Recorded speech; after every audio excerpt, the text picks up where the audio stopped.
ደህና ከረማችሁ ደህና ቆያችሁ የአባቴ ልጆች ክብር ለጌታ ይሁን ትላንት ያለፋችሁትን እንግዲህ ያው ቤተክርስቲያን ተቀርቷል ታገኛላችሁ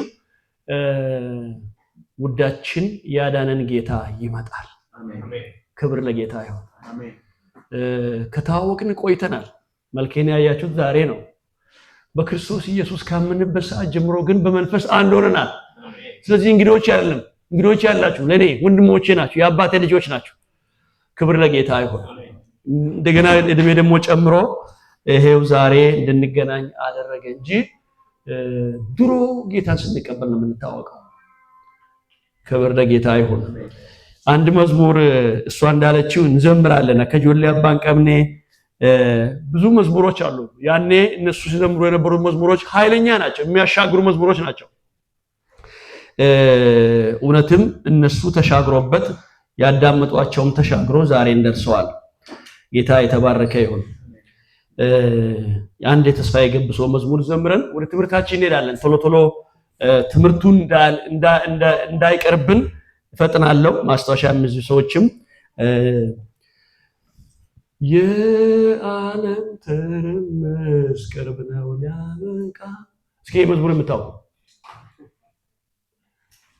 ብዙ ሰው አያውቅ የዓለም ትርምስ ቅርብ ነው ሊያበቃ ጊዜው ሩቅ አይደለም ክርስቲያን ተነቃቃ ይላል እኛ ድሮ አዝማች ስናገኝ ወዲያው ነው የምንጽፈው አጽፉም እንዴ ማለት ነው እና አንድ መዝሙር ሳገኛት የወላይትኛ መዝሙር ይሁን የኦሮምኛ መዝሙር ይሁን የአማርኛ ቶሎ ሮጬ ወደ ነቀብት ወደ እነሱ ጋር ለማድረግ ቶሎ ወደ ወለጋል አምቦን ምራብሻው ያለ የድን መስረብል ቦታ በቃ እና ሙሉ ዓለም ሲመጣ መዝሙር ይዘው ይመጣሉ ወደምቁኛል ነቀምቶች ክብር ለጌታ ዘምሩ ስብከቱም ይቀራል ጸሎቱም ይቀራል ዝማሬ ይቀራል አሜን የዓለም ትርምስ ቅርብ ነው ሊያበቃ ጊዜው ሩቅ አይደለም ክርስቲያን ተነቃቃ ሺህ ዓመት ልነግስ በክብር ሊያበራ ጌታችን ይወርዳል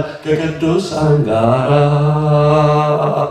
የምን መዝሙር ተለማመዱ መዝሙር ዘምሩ ወላለ ማራጅ ሞይኛል አራራጅ ምንም ሚዘምሰው ነገር አለች ልንገራችሁ ዘምሩ ክብር ለጌታ ይሁን ልዑል ሆይ እናመሰግንሃለን እንባርክሃለን ከተገናኘበት ሰዓት ጀምሮ የባረከን ስለሆነ ተመስገን አሁንም እኛ ልጆች የማሰማሪያ በጎች ባዶ ማድረጊያችን ይዘን በእግር ስር ተኮልኩለናል ተጠምተናል እግዚአብሔር ሆይ ባርከን ተናገረን ከብዙ ዓመት በኋላ በመንግስተ ሰማይ ሳይሆን በዚህ ምድር ላይ ቆይቼ እግዚአብሔር አምላካችን ለኔ ያክረጅ ዓመት ቆይተን እንደገና ስለተገናኘነው ቤተሰብ ወገኖቼ እጅግ አድርጌ አመሰግናለሁ በዚህ በረገስ በርግጥ ጌታ አምላካችን ስለተከልካት ቤተክርስቲያን ተመስገን ስለ መሪዎቿ ስለ አገልጋዮቿ ስለ ዘማሪዎቿ ስለ ዘማሪዎቿ በተለያየ መንገድ ስለሚያገለግሉት በዚህ ቦታ ስለሚንቀሳቀሱ ዛሬ ስለተገኙት ሁሉ ስም የተባረከ ይሁን አሁንም ባርከን ቃሉን ላከ ፈወሳቸው እንደተባለ እባክህ ቃልን ልከ ፈውሰን እኔ ለምልክት ቃልን እናገራለሁ የእግዚአብሔር መንፈስ ሆይ ተናገረን እናንተም ከቅዱሱ ቅባት ተቀብላችኋል ሁሉን ያሳውቃችኋል እንደተባለ ሊሆን ያለው ነገር የሚያሳውቀን ቅዱስ ቅባት አሁን ይምጣልን ቅዱስ ቅባት እስኪ ሁላችሁም ቀንጃችሁን በራሶቻችሁ አድርጉ ቅዱስ ቅባት ሁሉን ያሳውቃል የእግዚአብሔር መንፈስ ሆይ ናና ቀባል አሜን የጌታ መንፈስ ሆይ ናና ቀባል አሜን ቅባቱ ያሳውቃል ተብሎ ተጽፏል እኔ ከምናገረው በላይ እባክህ ሁሉ ሊገልጥ የሚችለው እግዚአብሔር ያንተ ቅባት በእያንዳንዱ ልጆች ላይ ይምጣ አሜን እግዚአብሔር አምላካችን ሆይ ሊሆን ያለው ነገር የሚገልጥልን ደግሞም የሚያቆመን ደግሞም የሚያያይዘን ደግሞም ለሙሽራው ላንተ በሰማይ ላይ በአየር ላይ እንገናኝ የሚያደርገን ይህ ክቡር ቅባት እባክህ ዛሬ እንድለቀልን ጸልያለሁ ክቡሩን ቅባት ከኔ ትገዛዘን እመክርሃለሁ አይኖችን የምትኳልበት ብለሃል ይሄው እንገዛለን ዛሬ በኢየሱስ ክርስቶስ አፍስብን አሜን እናመሰግንሃለን በኢየሱስ ክርስቶስ በከበረው መድኃኒት ስም አሜን ክብር ለጌታ ይሁን ዛሬ የምንመለከተው አሁን ርዕሳችን ከንጥቀት ባሻገር የምንርዕስናል ከንጥቀት ባሻገር የዓለም ሁኔታ ምን ይመስላል እንደነገርኳችሁ ትላንት ንጥቀት አይተን ነው ያቆምናል። ከተነጠቀች በኋላ ይቻላል ምንድነው የምትመስለው ማለት ነው። እኛ ወዴት ነው የምንሄደው? እንነጥቃለን ማለት ነው። በነገራችን ላይ ስለ ንጥቀት ስናነሳ በጣም ጥንቃቄ በጣም መጠንቀቅ አለብን። በዘመን በተለይ ከአስሮቹ ቆነጃጅቶች እንዴት አድርጎ አምስቶቹ ወደ ውጪ እንደቀሩ አይተናል። ማቴዎስ 25 ላይ አንዳንድ ሰዎች ይሄን ክፍል ባልሆነም እንዳልሆነ ቦታ ይተረጉሙታል። ይሄማ አምስቱ ውጪ የቀሩትማ ያላመኑ ሰዎች ናቸው ይላሉ። ያላመኑ እንዴት ሊሆኑ ይችላል? መጽሐፉ በግልጽ እየተናገረ መቅረዛቸውን ይዘው ይላል። ያላመነ ሰው ከየት አምጥቶ መቅረዝም ይዘው የዳነ ሰው ነው እንጂ በጌታ ቤት ያለ ሰው ነው። ይሄ ማቴዎስ 5 10 ቁጥሮች እኮ በጌታ ቤት ያሉ ናቸው። ስለዚህ ሁለቱም ቡድን አምስቶቹም ይጠብቃሉ፣ አምስቶቹም ይጠብቃሉ። እንዳም ጥበቃው እስከ ሌሊት ድረስ ነው አልገባቸዋል። ይጠብቃሉ፣ ያም ይጠብቃሉ፣ ሁለቱም ቡድን ይጠብቃል። ሲጠብቁ ሚድናይት ሆነ። አልመጣም፣ ሙሽራው አልመጣም። በነገራችን ላይ መጽሐፍ ቅዱስ የተጻፈው አንድም በእርሻ ኮንቴክስት ነው፣ ሁለትም በእስራኤል አይሁድ ነው፣ በእስራኤላን ባህል አውዱ። በእስራኤላን ባህል ሰርግ ሌሊት ነው የሚሆነው። ለዚህ ነው ያዕቆብ ራሱ አሁን በአንተም በጎች ተጠበቁበትን አጎቴ ልጅን ስጠኝ እሺ አለና ከ14 ዓመት በኋላ ሌሊት ሊያን ሰጠው። በጨለማ ሰርግ በሌሊት ነው ያኔ በአይሁድ ባህል። በነጋታ ሲነሳ ራሔል አለችም። ለምን አታደርከኝ አለ። ለምን እኔ ወደድኳት ራሔልን አለ። ለምን ሊያጎቴ ላባ ምን ማለት ነው? አይ ስለ ራሔል ደግሞ እንደገና 7 ዓመት አለ። ስለዚህ ሙሽራ በሌሊት ነው የሚመጣው። ሰርግ በሌሊት ነው ማለት ነው። እንዳውም በገጠር እንዳውም በእኛም ሀገር በኦሮሞ አሁን ነው እንጂ በጉራጌም አውቃለሁ እንደዛ ሰርግ ሌሊት ነበር ድሮ። በጃክል ሰርግ ሌሊት ነው ነበር። ሌሊት ሲጠበቅ ሙሽራው ይጠበቃል ከሰማይ ሚድናይት ሆነ። ሲጠብቁ 1 AM ነው። ከዛ 2 ከሌሊት 8 ሰዓት በሀገራችን ማለት ነው። ሲጠብቁ 9 ሰዓት ምናልባት እስከ ሌሊት 10 ሰዓት ድረስ በሀገራችን ኮንቴክስት ነው የምናገረው። እዚህ በጀርመን ወይም በአሜሪካ ባለው እስከ ሌሊት 10 ሰዓት ድረስ ጠብቆ ሊሆን ይችላል ብዬ አስባለሁ። እና 10 ተኩል አካባቢ አዳር ፕሮግራም ታዋላችኋለን። በጣም አዳር ፕሮግራም ስናድር ትንሽ እንቅልፍ ጫን ይላል። ወደ ሌሊት አካባቢ ወደ ሚነጋሽር ማለት ነው 10 ተኩል አካባቢ ሽልብ አረጋቸው እነዚህ አምስቶቹ ማለት ነው። ያው ሰመመን ነው እኮ ድብን ያለ እንቅልፍ እንኳን አለም ሰመመን ነው ተኙ ይላል። እነዚህ ግን አይተኙም። እነዚህ ቀጥታ እንዳበሩት ነው፣ በቃ መብራታቸውን እንዳበሩት ነው። እነዚህ ግን ትንሽ እንትን ስሉ ልክ 11 ጉዳ ላይ ሙሽራ መጣ፣ ሰርገኛ መጣ። ሲመጣ ተነሱና አበድሩ ምናምን ስሉ በቃ አይ እኛ የራችን አሉት። በቃ ሩብ ጉዳይ ላይ መጣ። ሄዶ ግን ገዝቶ ሲመጡ የሚገርም ነገር በሩ ዘግቷል። ምን ነው ክፈትና ሌሊቱን ሙሉ ስንጠብቃለን ትንሽ ነው ሸለብ ያደረገን ባኪ ጌታ ይክፈትልን ሲሉ አልከፍትላችሁ ማለት ለምን ተኛችሁ? አሁን ነው እኮ ጥቂት ነው እኮ ትንሽ የሆነ ነገር እንትን ስጋ እንትን ወጣው የሆነ ነገር አደረኩና ፖለቲካ ውስጥ ገባው እንትን ተጋሩ እንትን ሸኔ ውስጥ ወይም ነው ፋኖ ውስጥ ገባው። ዘረኝነቱ የሆነ ስጋው የሆነ ነገር ውስጥ ፖለቲካው ጦር አልፎኝ ይጣለኝ ለምን እስከ ወዲያ ድረስ ተጠበቅም? ለምን ቅድስና አልጠበቅም? ለምን አጠብቁኝ? ጌታ ደግሞ ሲመጣ ጨካኝ ነው። ኧረ ክፈትልን ሲያንኳኩ አልከፍትላችሁ። ሰዓቱን አታውቁ ምናምን እንግዲህ እንቆላልኳችሁ። እነዚህ ዘጋጅተው የጠበቁትን በቃ ከነሱ ጋር ወደ ሰርጉ የገባው። ለዚህ ነው ሐዋርያ ጳውሎስ እቺን ስጋዬንማ እጥርሴንም ይዣታለሁ። ጌታን አይቶ የመጣ 3ኛ ሰማይ ድረስ ሄደው። 3ኛ ሰማይ ማለት የእግዚአብሔር ፋን ያለበት ቦታ ነው። ነገራችን ላይ እኔ ብራሴ የጣልኩ እንዳልሆነ አለ። ወዮልኝ! ለዚህ ነው ማታ ያለቀስነው ሁላችንም። ወዮ ምንሉኝ እንዳልቀር እና እንግዲህ እንጥቀስ ሲሆን ወዲያው ቤተክርስቲያን ትወሰዳለች፣ እኔና እናንተ ማለት ነው። በነገራችን ላይ አንደኛ ተሰሎንቄ ምዕራፍ 4 ላይ ንጥቀት ያው የሞቱትን አንቀድማቸውን ነው ብለው አስቀድሞ በጌታ የሆኑትን ቁጥር 16 ላይ እንዲህ ብሎ ይናገራል። አንደኛ ተሰሎንቄ ምዕራፍ 4 ቁጥር 15 ጀምሮ በጌታ ቃል የምላችሁ ይህ ነውና እኛ ያንሆነን ጌታ እስኪመጣ ድረስ የምንቀር ያንቀላፉትን አንቀድም። ቁጥር 15 ስለዚህ ልክ በነገራችን ላይ ንጥቀት በሚሆንበት ሰዓት ላይ ሰዓቱን አናውቅም። ሰዓቱን አናውቅም። ለምንድን ነው ጌታ ሊገልጥ ያልፈለገው? መጽሐፍ ላይ ታገኛላችሁ። እውነታ አውቅም ማለት ነው ኢየሱስ። ጆባዎች እሱን እየጠቀሱ እሱ እኮ መለኮት አይደለም አምላክ አይደለም። አምላክ ልጅ ሆነ እግዚአብሔር ልጅ ሆነ ኢየሱስ ከመላእክቶች አንዱ ነው እንጂ እግዚአብሔር ልጅ ሆነ የመጣበትን ሰዓት አውቅም እንዴ? አባቴ እንጂ እኔ አላውቅም ማለት ኧረ ንገረን ቀኑን ሰዓቱን አንነግራችሁም የሚል ይመጣል። አባት እንጂ ልጅም ቢሆን አውቅም። እሷን የሚጠፉ ካህሊዎች ለምን ይዘት ዲቫይን መለኮት አለን እሱ አምላክ ከሆነ ታዲያ የመጣበትን ቀን ለምን አይናገርም? መጽሐፍን ታገኛላችሁ። ያውቃል ሊገልጠው ግን አልፈለገም። አሁን ጊዜ የለም ይሄን ለመናገር አሁን ጊዜ የለም። ኤኒዌይስ ግን ልክ ሰዓቱ ሲደርስ መለከት ይነፋል፣ ከሰማይ ድምፅ ይሰማል። ወዲያው ያንቀላፉት አስቀድሞ ይነሳሉ።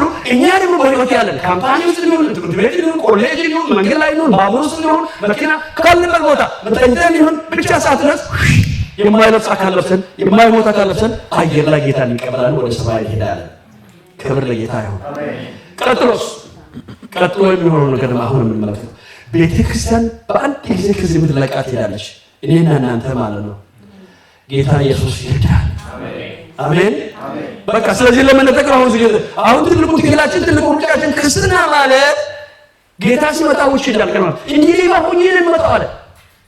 ብዙዎች ቀራሉ። ለመሆኑ ጌታ ሲመጣ ህፃናት ይነጠቃሉ ወይ? የስ ህፃናት ይነጠቃሉ። ህፃናትን የምናጠምቀው ለመንግስት ለማድረስ አይደለም። እሱንም በመጽሐፍ ላይ ታገኛላችሁ። በጭራሽ የክርስቲያን ልጆች በተለይ ወደ ውጭ አይቀሩም። እንዳውም የእግዚአብሔር መንግስት ለነዚህ ላሉት ናት የምናጠምቀው ሌላ ነው የጥምቀት ዓላማ እንጂ ህፃናት ወደ እግዚአብሔር መንግስት ነው ተመራለ። ስለዚህ ልጆች ሊሄዱ ይችላሉ። አባትና እናት ሊቀር ይችላል። ክርስቶስ ኢየሱስ ሲሞት ፍጥረትን ከራሱ ጋር ስላስታረቀ ማለት ነው። በእናቱ ሆድ ውስጥ ያለ ህፃን ታርቋል ከጌታ ጋር። አዳማዊ ባህሪ ነው እንጂ አዳማዊ ኃጢአትማ ተሽሮታል። ስለዚህ ንጥቀት ሲሆን በዓለም ላይ ትልቅ ትርምስ እንደሚሆን ትላንት ነግራቸዋለሁ። እሺ ከንጥቀት ቀጥሎ ምን ይሆናል? አሁን ትልቁ ጥያቄ ከንጥቀት ቀጥሎ ዓለም የ7 ዓመት ዕድሜ ብቻ ይኖራታል። በቃ ኤቭሪቲንግ ኢዝ ክሊር፣ ግልጽ ነው ሁሉ ነገር። ዓለም የ7 ዓመት ዕድሜ ብቻ ነው። እውነት 7 ዓመት ነው። አንድ ሺህ ዓመት እንደ አንድ ቀን ወይም ሺህ እንደ አንድ አይደለም። ቤተክርስቲያን ከተመለሰ በኋላ ነገሩ ግልጽ ነው። ነገራችን የዳንኤል 7ኛ ሱባኤ የሚባል ያኔ ነው በግልጽ የሚታየው። ዳንኤል ምዕራፍ 9 ላይ ዳንኤል ምዕራፍ 9 ቁጥር 24-27 ላይ መቼም ይሄ ክፍል ከገባን በጣም ግልጽ ነው። በጣም ድንቅ የዘመናት ምስጢር እዚህ ውስጥ ነው ያለው። ሱባኤ የሚለውን ነገር ምናልባት አላውቅም ወይ በዙም ቢሆን ወይ ነገ ማታም ወይ ማክሰኞ ማታም ጊዜ ካለ በአየር ላይ እስኪ እናመቻቻለን ከመሪዎች ጋር። ግን እንዲህ ይላል ዳንኤል ምዕራፍ 9 ቁጥር 24-27 ላይ አመፃን ይጨርስ ኃጢአትን የሚፈጽም በደልን የሚያስር የዘላለም ጽድቅ ያገባ ራእይና ትንቢትን ያትም ቅዱስ ቅዱሳን የሚቀባ ዘንድ በሕዝብና በቅዱስ ከተማ ላይ 7 ሱባኤ ተቆጥረዋል። ዳንኤል ሆይ ቀጥሮ ውሰድ። የምን ቀጠሮ? 7 ሱባኤ። በምን? በአንተ ከተማና በሕዝብ ላይ ይላል። ስለዚህ ልክ ቤተክርስቲያን ስትነጠቅ ይሄ ክፍል በተግባር ይጀምራል። አሁን ይሄ ክፍል የዳንኤል 7ኛ ሱባኤ ይጀምራል። 1 2 3 50 60 65 ብሎ 70 ሆኗል። 70 ሆኗል። አሁን 69 ላይ ማለት ነው የለም። 69ኛም አልቋል። አሁን ምን ላይ ነው ታዲያ? 69ኛ ሱባኤ ተፈጽሟል። በኢየሩሳሌም መፍረስ በ70 ዓመት ላይ በክርስቶስ ኢየሱስ ሞት እና ትንሣኤ በእሱ ዘንድ ይላል። ይኸውላችሁ እንዲህ ብሎ 7 ሱባኤ ተቆጥረዋል።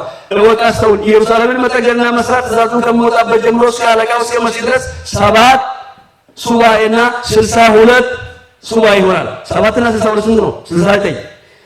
እሷም በጭንቀት ጎጥ ዘመን ከጎዳና ቅጥር ጋር ትሰራለች። ነህምያ ተርፎታል። ይሄን ከዛ ከ62 ጊዜ 7 በኋላ እንደምረው እስኪ ዳንኤል ከፈለው 62 እና 7 69 ነው። ከ69 ሱባኤ በኋላ መሲሁ ይገደላል። መሲሁ ክርስቶስ ኢየሱስ ተገድሏል። የዛሬው ልትያም ነው ሞቶ ተነስቷል። ስለዚህ 69ኛ ሱባኤ አልቋል በመሲሁ መገደል። 70ኛ ሱባኤ ላይ እኔ እግዚአብሔር ነኝ የሚል ሰው ይነሳ ይላል ዳንኤል ስመለከት። እስቲል ይሄ ሱባኤ እስከዛሬ ድረስ አልሆነም። 2000 ዓመት ጋፕ ስፓን አልሆነም እስካሁን ድረስ። ምን ማለት ነው? መሲሁ ኢየሱስ በ29 ዓመት ላይ ሞተዋል። በ32 ዓመት ላይ ጌታችን 33 ነው በምድር ላይ ኖረው 33 ዓመት በምድር ላይ ኖረው የተወለደው በዜሮ አይደለም፣ በአንድ ዓመት ዓለም ላይ ነው የተወለደው። ብዙ የመጽሐፍ ቅዱስ ማስረጃ አሁን እዛ ውስጥ አልገባም። ስለዚህ አንድ ሺህ ለምሳሌ 33 ነው የጌታ ዕድሜ ምድር ላይ ነበር። በ32 ዓመት ላይ መስጊድ ተገንብቷል። በ70 ዓመት ላይ ኢየሩሳሌም ፈርሳለች። አይሁዶች ተመትተዋል። ፋላሾች ተብሎ ቤተ እስራኤል ብሎ ወደኛ ሀገር የመጡት ያኔ ነው።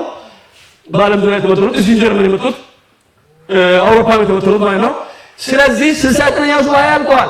በተፈጸመው 69ኛው ሱባኤና 70ኛው ሱባኤ ላይ ግን አለ ዳንኤል እኔ እግዚአብሔር የምላል ዓለም ላይ አንድ ሰው ይነሳል።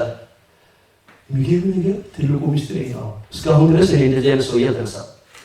እኔ እግዚአብሔር ይገኛል። እኔ እግዚአብሔር አሁን ዓለም ጠቅላይ ቢቃስሩታል አልተነሳም።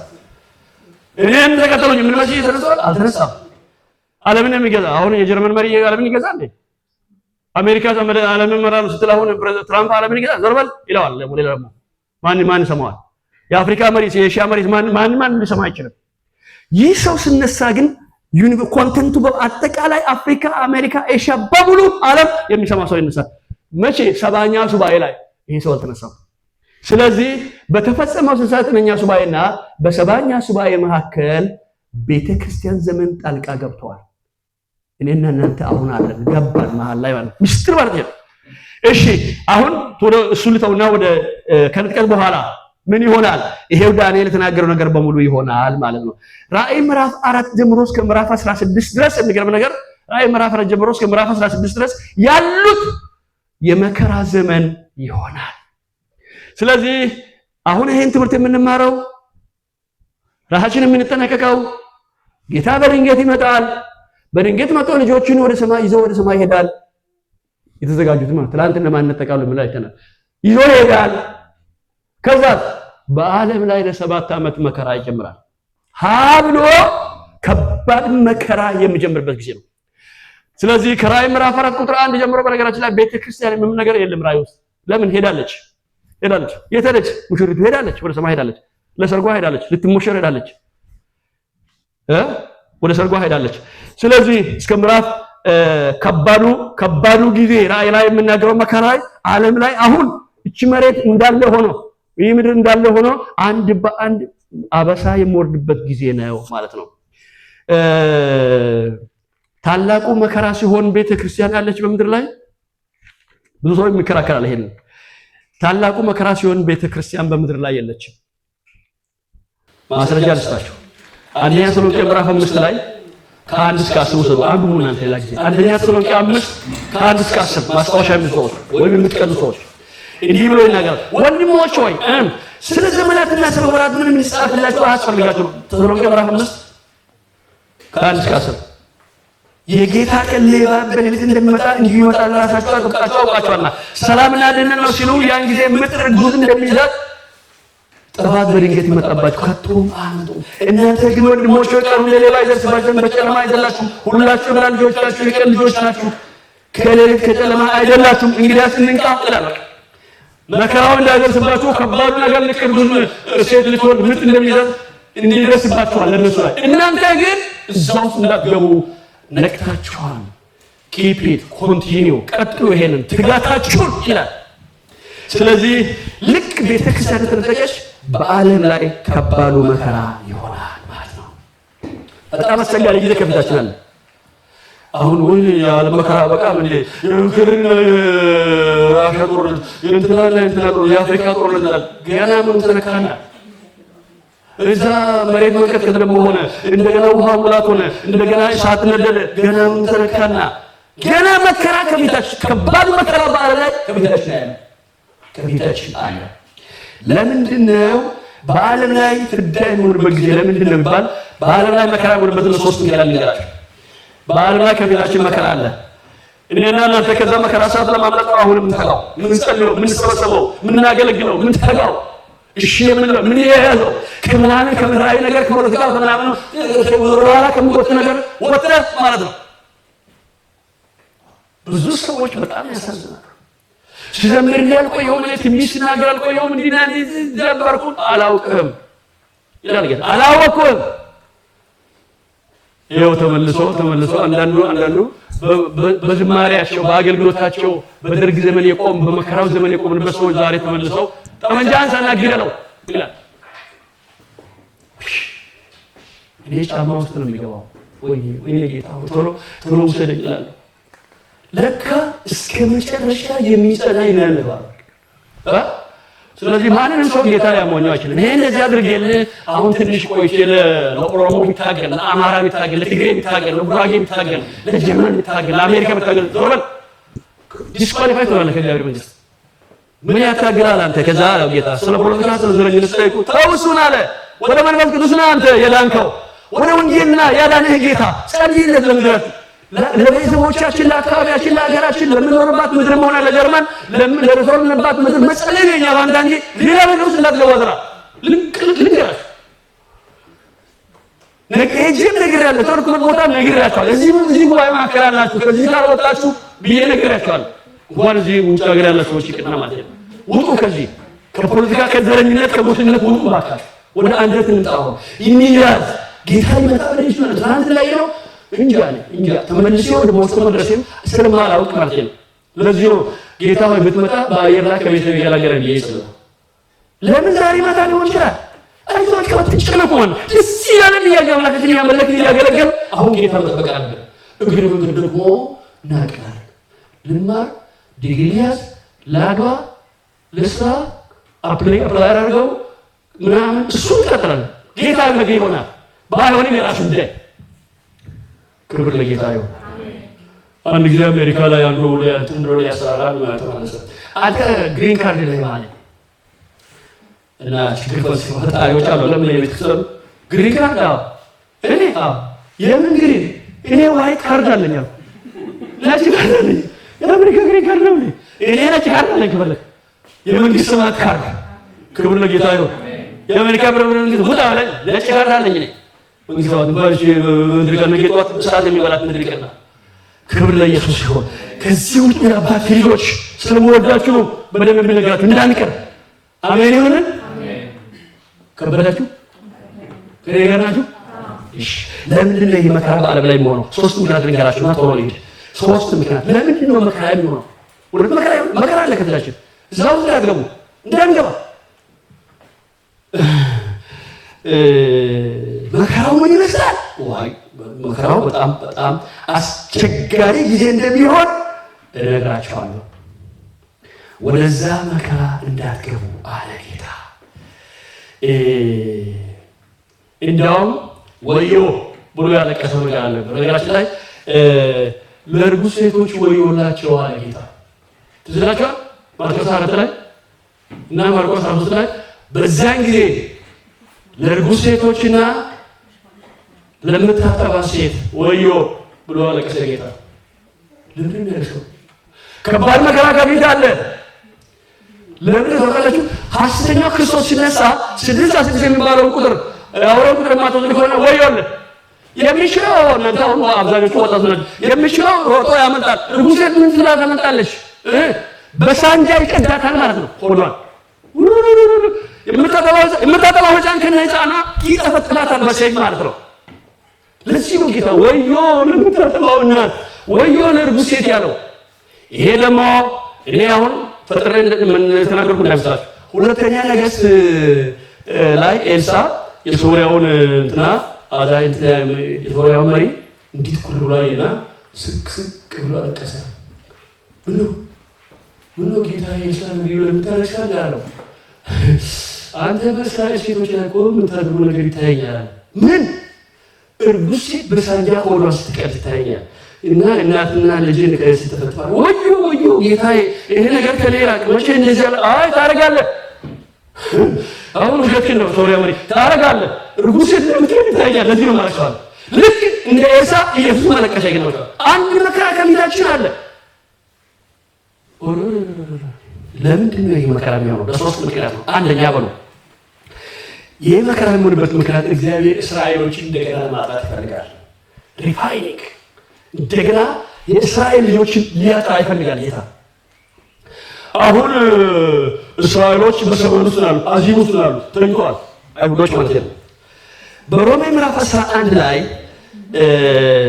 ቁጥር 25 እና 26 ላይ እንደገና እስራኤሎችን ከሰበብ የሚያነቃበት ጊዜ ሮሜ 11 ቁጥር 25 እና 26 ላይ ወንድሞች ሆይ ልባሞች ሆናችሁ እንዳይመስላችሁ ይህን ምስጢር ታውቁ ዘንድ ምስጢር እያወቅን ነው። የትምህርት ማለት ምስጢር እያወቅን ነው። አንድ ምስጢር ወቁ ምኑ የአሕዛብ ሙላት እስኪገባ ድረስ ድንዛዜ በእስራኤል በአንዳንዶች በኩል ሆነባቸው። ስለዚህ ድንዛዜ ሆኖባቸዋል። አሁን ከድንግል ማርያም የተወለደው ኢየሱስ ተቀበሉ በሺ ገና ይመጣሉ ተብሏል። ኧረ መጥቷል። እኔ ባለፈው የእስራኤል ሄጄ ሲጎበኝ በጣም ይገርመኛል። በቃ የሚነግረን ነገር አስጎበኛችን ጅሽ ነው፣ አይሁዳዊ ነው። የሚያቀና ተጉላይዳችን ማለት ነው። የሚነግረን ስለ ኢየሱስ እዚህ ቦታ እንደሆነ እዚህ ቦታ ተመከረ እዚህ ቦታ እንደዚህ ሆነ ሁሉም ነገር እንደውም እዚህ ቦታ ተመርቆ ልክ ብሎ ጌተሰማኒ ሲጸልይ ያዕቆብና ዮሐንስ ቤት ነው ደግሞ እዚህ ጋር ነው እንቅልፍ የያዛቸው ይላል። ወይ አንተ ሰው ያንተ ይሄን ታውቃለህ? ራሱ ግን አልተቀበለም ጌታ። የሚገርም ነገር ነው። አዚም ማለት ይሄ ነው እና አዚም ወለባቸው ንዛቤ። ከዛ አንድ ቀን ግን መድኃኒት ከሲኦል ይወጣል፣ ከያዕቆብ ኃጢአት ልጅ ይወገዳል። ኃጢአታቸውን ሲወስድላቸው አያችሁ፣ ያኔ እግዚአብሔር ወደ እስራኤል መልስና ይቀሰቅሳቸዋል። ተነሱ የወዳጄ የአብርሃም ልጆች ይላቸዋል።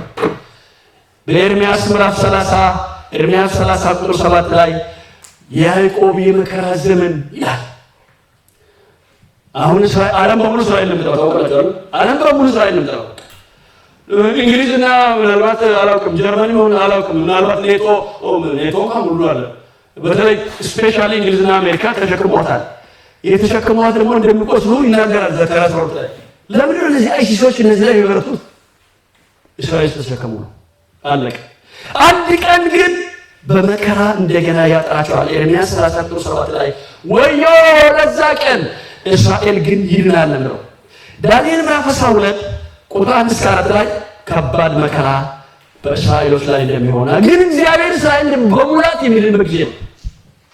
ሁለተኛው ይህ መከራ የሚሆንበት ምክንያት ታውቃላችሁ? በዓለም ላይ እግዚአብሔር የምድርን አመፅ ሊቀጣ የሚጀምርበት ጊዜ ነው።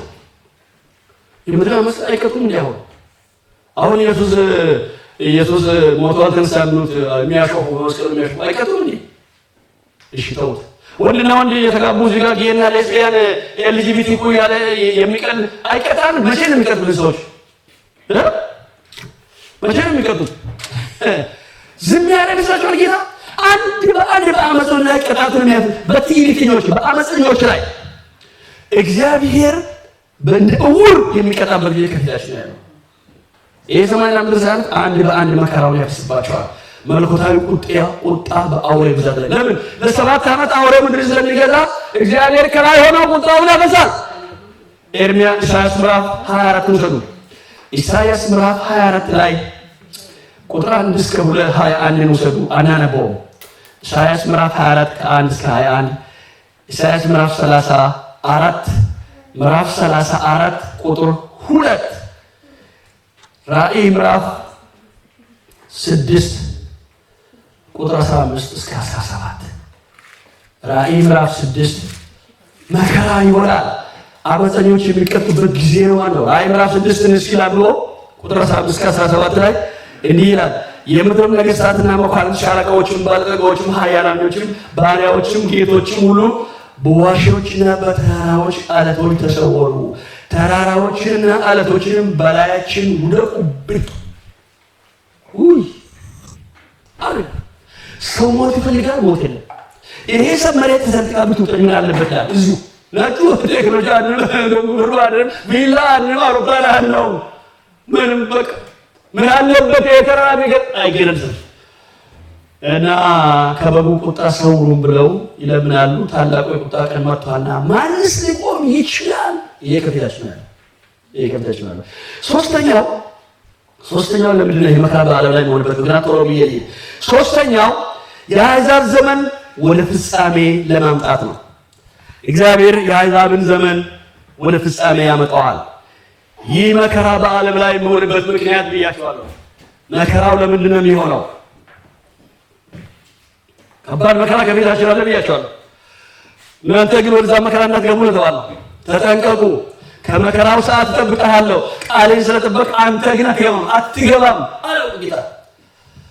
እና ቤተክርስቲያን ወደ መከራ ውስጥ ትገባለች የሚሉ ሰዎች አሉ። በጭራሽ እኔ አላምንም። መጽሐፉም እኔ አላነበኩም። ከ40 ዓመት በላይ ይሄን መጽሐፍ ሰምቼዋለሁ፣ አላነበኩም። ሰናፍጯን አይነካትም መከራው። ስለዚህ ልክ ቤተክርስቲያን ከዚህ ምድር ስትለቅ ያኔ ነው መከራ የሚጀምረው። እና ታዲያ ይሄ መከራ የሚሆንበት ምክንያት ብዙ ምክንያቶች አሉ፣ ግን 3 ነው የሚጠቅሰው። አንደኛው እስራኤሎችን ለማጥራት ነው፣ እንደገና ያጥራቸዋል። ያን ሁለተኛው የምድር አመጽ ሊቀጣ የሚጀምርበት ጊዜ ነው። በእርግጥ ሰዎች 6 የሚባል ማይክሮቺፕስ በግንባራቸውና በቀንጃቸው ላይ ይወስዳሉ። ሁሉ ነገር አለ፣ ስራ አለ፣ ቤት አለ፣ ኑሮ አለ፣ ሞት ትሄዳለ። እሺ ታውቂው ኤቭሪወር ትሄዳለ። ያው እንደፈለከው ታገኛለህ። ግን ደግሞ መከራ አለ፣ ቅጣት ደግሞ አለ። ሶስተኛው ይሄ መከራ የሚያደርግበት ምክንያት እግዚአብሔር የአሕዛብን ዘመን ወደ ፍጻሜ የሚያመጣበት ጊዜ ነው። በነገራችን ላይ ስለ ዘመናት ስንመለከት አሁን እኛ ያለነው በአሕዛብ ዘመን ውስጥ ነው ያለው። በሉቃስ ወንጌል ምዕራፍ 21 ላይ ምዕራፍ 21 ቁጥር 24 ላይ የአሕዛብ ዘመን እስኪፈጸም ድረስ ይላል። ሉቃስ 21:24 ላይ የአሕዛብ ዘመን እስኪፈጸም ድረስ ኢየሩሳሌም በአሕዛብ የተረገጠች ትሆናለች ይላል። መቼ ነው የአሕዛብ ዘመን የጀመረው ታውቃላችሁ? አሁን የአሕዛብ ዘመን ውስጥ ነው ያለው። አሕዛብ ማለት ከአብርሃም ልጆች ውጪ ማለት ነው፣ ከእስራኤል ውጪ ያለው ሕዝብ ማለት ነው። እግዚአብሔር በነገራችን ላይ የአሕዛብ ዘመን የጀመረው በ606 ዓመተ ዓለም ነው። ናቡከደነፆር መጥቶ ኢየሩሳሌምን አፍርሶ የሰሎሞንን ቤተ መቅደስ አፍርሶ አይሁድን በሙሉ ወደ ኢየሩሳሌም ወደ ባቢሎን ወደ ባግዳድ ያሁን የኢራቅ ዋና ከተማ ባግዳድ ባቢሎን ነበር፣ ወደ ባቢሎን የፈለሰበት ያኔ ነው የአሕዛብ ዘመን ጀምሮ። ከዛን ጊዜ ጀምሮ በአሕዛብ እየተረገጠች ነው ኢየሩሳሌም። ባቢሎን ገዛ ዓለምን። ከባቢሎን ደግሞ ሜዶ ፋርስ ገዛ። ከሜዶ ፋርስ ቀጥሎ ግሪክ ነው የገዛው። ከግሪክ ቀጥሎ ሮም ገዛ። ሮምን አትገለብጠው ነው ያለው። ጥያቄያቸው ይሄ ነበር። መቼ ነው እናንተ ይሄ መንግስት ግልበጣ አልመጣው ማለት አትገለብጥም? ሮምን አልገለብጥም ማለት ጌታ። ስለዚህ ጌታ ሲመጣ አራተኛው መንግስት ነበር፣ ሮም ማለት ነው። በነገራችን ላይ የአሕዛብ መንግስት ማለት ይሄ ነው። የአሕዛብ ዘመን ማለት ከዛ ከሮም ነው። አሁን ደካማና ብርቱ መንግስታት የተለያዩት ማለት ነው። ናቡከደነፆር አንድ ምስል አይቷል። ያየሁትን ምስል ንገሩኝ አላቸዋለሁ። ጠቢባንን ንገሩኝ አለ። ዳንኤል ብቻ አየ። ምንድነው ያየው? እንዲህ የቆመ ሰው ነው ያየው። እንዲህ የቆመ ሰው አለ። እሺ ምንድነው የሰውዬ? ሰውዬው ራሱ ወርቅ የሆነ ሰው፣ ደረቱ ብረት የሆነው አይደል? ደረቱ ብረት የሆነ ዳንኤል ምዕራፍ 2 ላይ ነው። ይሄን ወገቡ ናስ የሆነ እግሮቹ እኩለቶቹ ብረት እኩለቱ ሸክላ የሆነ ማለት ነው። ምንድነው ይሄ? እንደዚህ ያለ ሰውዬ እንዲህን ቆሟል። ሰውዬው ዳንኤል ላይ ነው። ይሄ ቆሟል። ሰውዬው ራሱ የወርቅ ራስ፣ ደረቱ ብረት፣ ከዛስ ደረቱ ብር ነው። ደረቱ ብር፣ ወገቡ ናስ፣ ብረትና ናስ ናቸው። እግሩ እኩለቶቹ ብረት እኩለቱ ሸክላ ናቸው። የሰውዬው እግር ምንድነው ይሄ ብሎ ሲናገር ትርጉሙን አመጣለት። ምንድነው ትርጉሙ ታውቃላችሁ? ያ የወርቁ ራስ አለ ዳንኤል፣ ያ የወርቁ ራስ የባቢሎን መንግስት ንጉስ አንተ ነህ አለው። የወርቁ ራስ ነኝ? አዎ። ከዛስ ነገ ደግሞ ደረቱ ላይ ይኸው ብሩ ደግሞ የሜዶ ፋርስ መንግስት ይመጣና ይገለብጣል አለው። ስለዚህ ከባቢሎን ቀጥሎ ዓለምን የሚገዛው ሜዶ ፋርስ ነው አለ። እሱ ለብዙ ዓመታት ደግሞ ከገዛ በኋላ ዓለምን አሁን ዩናይትድ ኔሽን እንዳለ ማለት ነው ከገዛ በኋላ ሶስተኛ መንግስት ደግሞ ይመጣል። ይበረታ፣ እንደ ነብር ይበረታች መንግስት ደግሞ ይነሳል። ሶስተኛ መንግስት ደግሞ ወገቡ ናስ ያየኸው የግሪክ መንግስት ነው ይላል። ይሄ መንግስት ሜዶ ፋርስን ገለበጠና ዓለምን ይገዛል። እሱንም የሚያሸንፈው አለ በ30 ዓመት ቢሲ ላይ ቢፎር ክራይስት ላይ ሮም ደግሞ አራተኛ መንግስት መጣና ግሪክን ገለበጠውና የሮም ግዛት ድንግል ማርያም ስትወልድ ጌታ ሲወለድ ዓለምን የምትገዛው ሮም ነበረ አይደል? ይሄ ምንድነው? ግብር እንክፈል እንዴ? አዎ ክፈሉ። እስኪ ያሳዩ። የቄሳር ነው፣ ለቄሳር ታደርግ ብሎ። ስለዚህ ሮም ነበረ። ጲላጦስና የአይሁዶችን ጲላጦስና ሄሮድስን የሾሙት የቄሳር ነበሩ።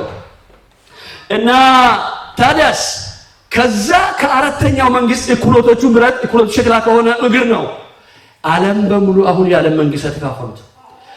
ብረት ማለት ጠንካራ መንግስታት ልክ እንደነ ጀርመን እንደነ አሜሪካ G8 የሚባሉት እነዚህ ጠንካራ ናቸው። አሁን G20 ደርሷል። G20 ደርሷል። አሁን ደግሞ ምናልባት ምንድነው በቅርብ የተቃወሙ ራሻና ብራዚል ተቃወሙ ብሪክስ አንድ ላይ የአሜሪካ አጠቃላይ ኔቶ ሆኖ እነዚህ አሁን ብረት ናቸው። ጠንካራ መንግስታት ማለት ነው። ሸክላው ግማሹ እግሩ ሸክላማ ደካማ መንግስታት ናቸው። እንደነ ደካሞች በጦር መሳሪያ ደካማ እንደነ አፍሪካ ሌሎች ምንድና ላቲን ማለት ነው። ከነገር ናቸው። እሺ ሰውየው እንደዚህ ቆሟል። እንግዲህ አሁን ከዛ አንድ ትንሽ ድንጋይ ከሰማይ መጣች ይላል። በመጀመሪያ አንድ ትንሽ ድንጋይ መጣችና የቆመውን ሰውዬ እዚህ ላይ ጧ አላረገችው። ድንጋዩ ይመጣና ምን ይመታል? የሰውየውን እግር መታ። የቆመውን ሰው እግር በቁርጭምቱ ጋር ሲመታው እንዳለ ወርቁ፣ ብሩ፣ ናሱ፣ ሸክላው ድምጥምጡ ወጣ። ፈረሰ፣ ተፈጨ ይላል። የቆመው ምስል ተፈጨና ብቆርና ንፋስ ወሰደው። ያቺ ትንሿ ድንጋይ አደገችና ምድሪቱን ሞላች። ያ ከሰማይ የመጣው ድንጋይ የእግዚአብሔር መንግስት ጌታ ኢየሱስ ክርስቶስ ምጽአቱ ማለት ነው። ልክ ሲመጣ የዓለም ነገሥታት ሁሉ ያፈስና የአሕዛብ መንግስት ወደ ፍጻሜ ለማምጣት የሚለው ነው። ከዚህ በኋላ ከ7 ዓመት በኋላ አሕዛብ ምድርን ሊገዛ አይችልም። ጌታ ብቻ ይገዛል ማለት ነው። ክብር ለጌታ ይሁን። ስለዚህ የአሕዛብ ዘመን ወደ ፍጻሜ ማለት እግዚአብሔር ወደ እስራኤል የሚመለስበት ጊዜ ማለት ነው። እንደ ትናንት እንደነገርኳችሁ እስራኤል ተመለሳ መንግስቷ ለመሰረቱ 70 ዓመት ላይ ነው። ከዛ በኋላ በሰባኛው ሱባኤ መጨረሻ ላይ የአሕዛብ መንግስት ያበቃል። ክርስቶስ መጥቶ በኋላ እንደስበታለን ከአፉ በመጣው ሰይፍ ያጠፋዋል ማለት ነው። እና መከራ የሚሆነው ለዚህ ነው ማለት ነው። አሁን አንድ ንዑስ ሳብ ቶፒክ የ7ቱ ዓመት የመከራ ዘመን ገጽታዎች ነው። እንዴት እንዳዳነ እንድታሰቡ ብዬ ነው። አቤት አቤት አቤት! ጌታ ከዛ ነው እንዴ ያስበለጠኝ? ሄሎ ከዛ ነው እንዴ ጌታ ያስበለጠኝ? ከኔ ጋር ናችሁ? ግብርና ሰራተኛ ቢሆንም አስተማሪ ስለነበርኩ ነው። ማን እንደሚከተለኝ ያውቃሉ። እኔ ግዛቸው ብቻ ነበሩ። እኔ አስተማሪ ነበርኩ።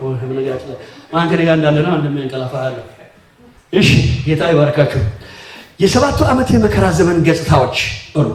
5 ነገር ልንገራችሁ። ምን ይመስላል ከዚህ በኋላ ያለው ዓለም ማለት ነው። እኛ ወደ ሰማይ ከሄድን በኋላ በምድር የሚቀሩት ምን ይመስላል? 5 ነገሮችን ልንገራችሁ። አንደኛው ሐሰተኛው ክርስቶስ ይነሳል፣ በግልጽ ይነሳል። የመጀመሪያው ይሄ ነው። ወጣፈን 5 ነገሮች ባጭሩ ልንገራችሁ ማለት ነው። በማቴዎስ ወንጌል ምዕራፍ 24ን እንደገና ላንብብላችሁ። እንግዲያውስ ጌታ ያለውን ማለት ነው። ማቴዎስ ወንጌል ምዕራፍ 24 ቁጥር 19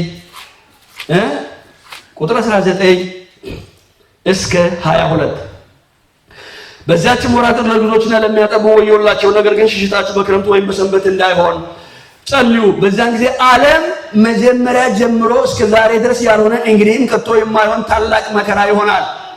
እነዚያ ቀኖች ባያጥሩ ከነገራችሁ አንድ ከባድ መከራ ይመጣል ከፊታችን። ዓለም ከተፈጠረ ከአዳም ጀምሮ ያልሆነ መከራ ነው። እስከ ዛሬ ድረስም አልታየም። በነገራችን እንደዚህ አይነት መከራ የለም፣ ይሆናል ከፊታችን። አቤት አቤት አቤት ያለ ጌታ። እነዛ ቀኖች ባያጥሩ ስጋ የለበሰ ሁሉ ባልዳር ነበረ። ነገር ግን እነዚያ ቀኖች ስለተመረጡ ሰዎች ያጥራሉ ይላል። አጠሩ። ስንት ቀናት ናቸው? እውነት እነዛ 7 ዓመት ነው። አጥሯል። ስለዚህ ነው 7 እቅጩን 7 ዓመት። ይሄን 7 የሚነግረን ዳንኤል ነው አያይዞ ማለት ነው። ቀኗ ስላጠረ በ7 ዓመት ጊዜ በምድር ላይ የሚሆነው ከባድ መጀመሪያው ሐሰተኛው ክርስቶስ ይነሳል ማለት ነው። ሐሰተኛው ክርስቶስ እንዴት ነው የሚነሳው ታውቃላችሁ? በመጀመሪያ የሚነሳው አሁን አንዳንድ ሰዎች እኔ እንዴት እንደሆነ አይገባኝም። መቅደሱ ሊሰራ ተዘጋጅቷል ይላሉ። እውነት ነው። መቅደሱ አሁን ኢየሩሳሌም እስራኤሎች መቅደስ 3ኛው ቤት መቅደስ ሊሰሩ ተዘጋጅቷል አይደል? ሰምታችኋል አይደል? እስኪ ሰማችሁ? 3ኛው ቤት መቅደስ እኮ የተዘጋጀ ነው። የመጀመሪያ ቤተ መቅደስ ሰሎሞን ነው የሰራው። እሱ ናቡከደነፆር አፈረሰው።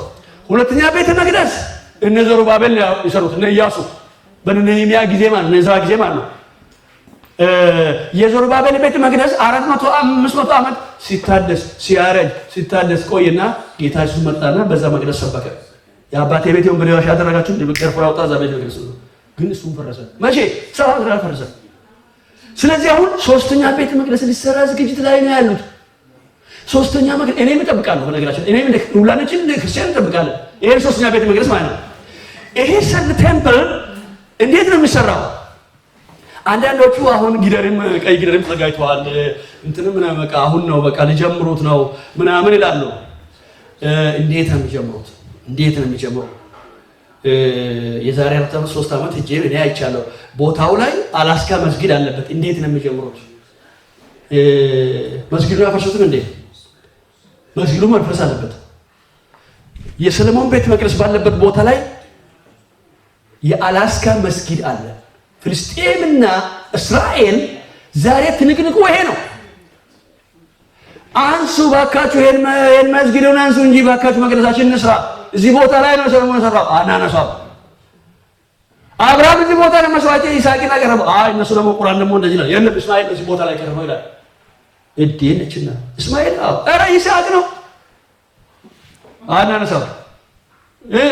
እንደውም አንድ ጊዜ የሮማ ካቶሊክ እንዲህ ብሎ ነበር፣ 2 ቦታ ይከፈልና ዩናይትድ ኔሽንም ተስማምቶ እስራኤልን ኢየሩሳሌምን 2 ቦታ ከፍለን ግማሽ ለፍልስጤም ግማሽ ለእስራኤል አሉ። ኖ መጽሐፍ ቅዱስ እንደዚህ አይነት እስራኤልን ቢብላለች። ኖ ኢየሩሳሌም የዳዊት ከተማ ነች። ምን ማለት ነው? ኢየሩሳሌም የእስራኤል ነች፣ የፍልስጤም አለች። እኔም እንደዛ ነው የማምነው፣ ሁላችንም። ለዚህ ነው የአሜሪካ ፕሬዝዳንት ኢየሩሳሌም የእስራኤል ዋና ከተማ ነች ያለው። እግዚአብሔር ይባርከው። ትንቢቱን አይፈጽመው እሱ ባይገባም ትንቢቱ ፈጸመ ሰውየው። አያችሁ። ታዲያ እንዴት ነው የሚሰራው? እንዴት ነው ሶስተኛ ቤተ መቅደስ የሚሰራው ቢባል ለምሳሌ እነ ዘሩባቤል፣ እነ ኢያሱ፣ እነ እዝራ፣ እነ ነህምያ እንዴት ሰሩ ቢባል ንጉሥ አርጤክስስ ነው ትእዛዝ ያወጣው አይደል? በእርግጥ እነ ነህምያ ሄደው እንትኑን ሰርተዋል። መቅደሱን ጀምሮ ተውት። ጀምሮን ስተው ሀጌ ላይ በቃ እንግዲህ የሀገሩ ሰዎች መቅደሱን እንድንሰራ ከልክሎናል፣ ስለዚህ ብለው ሁሉም ጸጥ አለና ወደ ስራው ተመለሰ። ወደ ገቢ ወደ ራሱ ኢኮኖሚ ወደ ራሱ ትዳር ተመለሰ። በኋላ እግዚአብሔር ሀጌን አስነሳው። ለመሆኑ የኔ ቤት ፈርሶ እያለ በእናንተ የተሰለመ ቤት ለመኖር ጊዜ ነው እንዲህ አላቸው። ሂዱ ወደ ተራራ ውጡና እንጨት ቁርጡና ቤቴን ስሩልኝ አለ እግዚአብሔር። እንዴት እንስራ? እሺ ከለከሉን ጠላቶቻችን። ንጉሥ አርጤክስስ ወይም አርጤክስስም ጽፏል፣ ዳሪዮስም ጽፏል። ቂሮስ ባሪያዬን ቂሮስን አስነሳው። አያቸው። የፋርስ መንግስት ቂሮስ ትእዛዝ አወጣ። ምን? በኢየሩሳሌም ያለ ቤተ መቅደስ እንዲሰሩ ተባሉ፣ እንዳትከለክሏቸው ተባለ። ትእዛዝ አወጣ። ልክ ቂሮስ ትእዛዝ እንዳወጣ አሁንም ለሶስተኛ ቤተ መቅደስ ኢየሩሳሌም ላለው ሩቅ ዓለም በሙሉ ትንቅንቁ የወጣበት ያለው መቅደስ እንዲሰራ ትእዛዝ የሚያወጣ ሰው መነሳት አለበት። ልክ ቤተ ክርስቲያን ስትነጠቅ ዓለምን የሚገዛ ሰው ይነሳና ትእዛዝ ያወጣል። ምን የሚል ትእዛዝ? በልበል አፍርሶ ነው መቅደሱ እንዲሰራ ይላል። ዳንኤል ምዕራፍ 9 ቁጥር 27 ላይ ዳንኤል 9:27 ላይ ይሄን ማስረጃ እናገኛለን። ትእዛዝ ሰጣ ሰውየው መቅደሱ እንዲሰራ ማለት ነው። ከዛስ ይሸሩታል መቅደሱ። በእውነት ነው በአንድ ጊዜ ሊሰሩ ይችላሉ። አሁን ተዘጋጅቷል። በርግጥ ኤቭሪቲንግ ሰለሞን እንዳስቀመጠው መጽሐፍ ቅዱስ ላይ እንዳለው ዳዊት እንዳስቀመጠው ተዘጋጅቷል። እብነ በረዱ፣ ወርቁ፣ የመሰዊያ ቦታ፣ ፕላኑ፣ ማስተር ፕላን አልቆ አርበርብን እየሄዱ በቃ እዛ ይጸልያሉ። ዘክራይኑ ወላለ እዛ ይጸልያሉ። ከዛ መቼ ነው የሚሰራ መቅደሱ ይላሉ። አይዟቸው። ስለዚህ አንድ ቀን ትእዛዝ ሲወጣ ሰውየው ትእዛዝ ሲያወጣ ቤተክርስቲያን ይሰራል፣ መቅደሱ ይሰራል ማለት ነው። መቅደሱ ሲሰራ አሁን እስራኤሎች መቼ ያለ የሚጠብቁት? ከዛ ሄድና መቅደሱ ተሰራ። እነሱ ልክ ኦሪዝ ያለ መስዋዕታቸውን ማቅረብ ይጀምራሉ። መስዋዕታቸውን ማቅረብ ጀምሩ። ይሄድና እኔ ነኝ የምጠብቁት መቼ እኔ ነኝ ይላቸዋልና የዘወትር መስዋዕቱን ያስቀራል ይሉታል። የምጠብቁት መቼ ከሆነ እኔ ነኝ ይላቸዋል። ያኔ ነው እስራኤል በሙሉ ምን ነካን ብለው ለካ የምንጠብቀው ክርስቶስ ወይም መሲህ የዛሬ 2000 ዓመት ከድንግል ማርያም የተወለደ እሱ ነው እንዴ ብለው ከዛ ስቅስቅ ብሎ ዘካርያስ 12 ላይ እንደምናገረው አልቅሰው ጌታን ይቀበላሉ። ልክኛ አልቅሰው እንደምናልቅሰው ዛሬ ማለት አልቅሰው ክርስቶስን ይቀበላሉ። ከድንግል ማርያም የተወለደ እሱ ነው መሲያችን ብሎ ወደ ሰው በቃ አሁን ይቀሰቅሳቸዋል። ሕዝቤ ሆይ ተነስ፣ የአብርሃም ልጆች ሆይ፣ የያዕቆብ ልጆች ሆይ ብሎ እግዚአብሔር ወደ አእምሯችን ይመልሳቸዋል። አሁን እንደ ሰሎሞን አለ። ያኔ ጌታን ይቀበሉና ይሄን ሰውዬ ወደ መቅደሳቸው ገብተው ውጣ አለ። ሌባ አንተ ለምሽ እንዴት ኖ ውጣ ይሉታል፣ ይቃወሙታል። ስለዚህ ከዛሬ 2000 ዓመት በፊት ወደ ወጉት ጌታ ይመለከታሉ።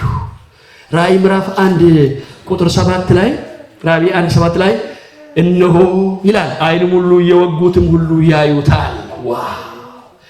የወጉት እነማን ናቸው? የወጉትማ እስራኤሎች ናቸው።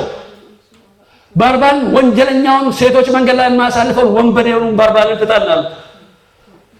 ኧረ እባካችሁ ይሄ ሰው ዋና ወጉት። ያኔ የወጉትን ያዩታል።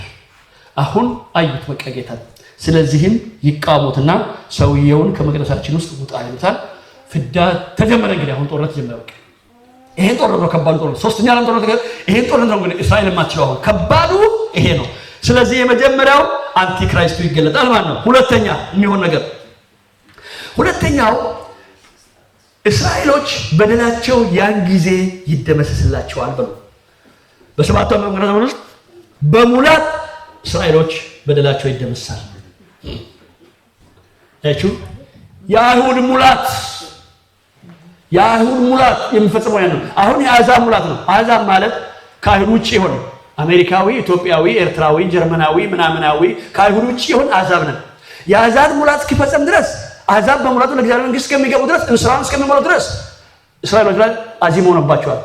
አሁን ደግሞ ወደ ቤተ ክርስቲያን ወደ ሰማይ ከሄደች በኋላ የይሁድ ሙላት የእስራኤል መዳን በሙላት የያዕቆብ ልጆች ይድናሉ ማለት ነው።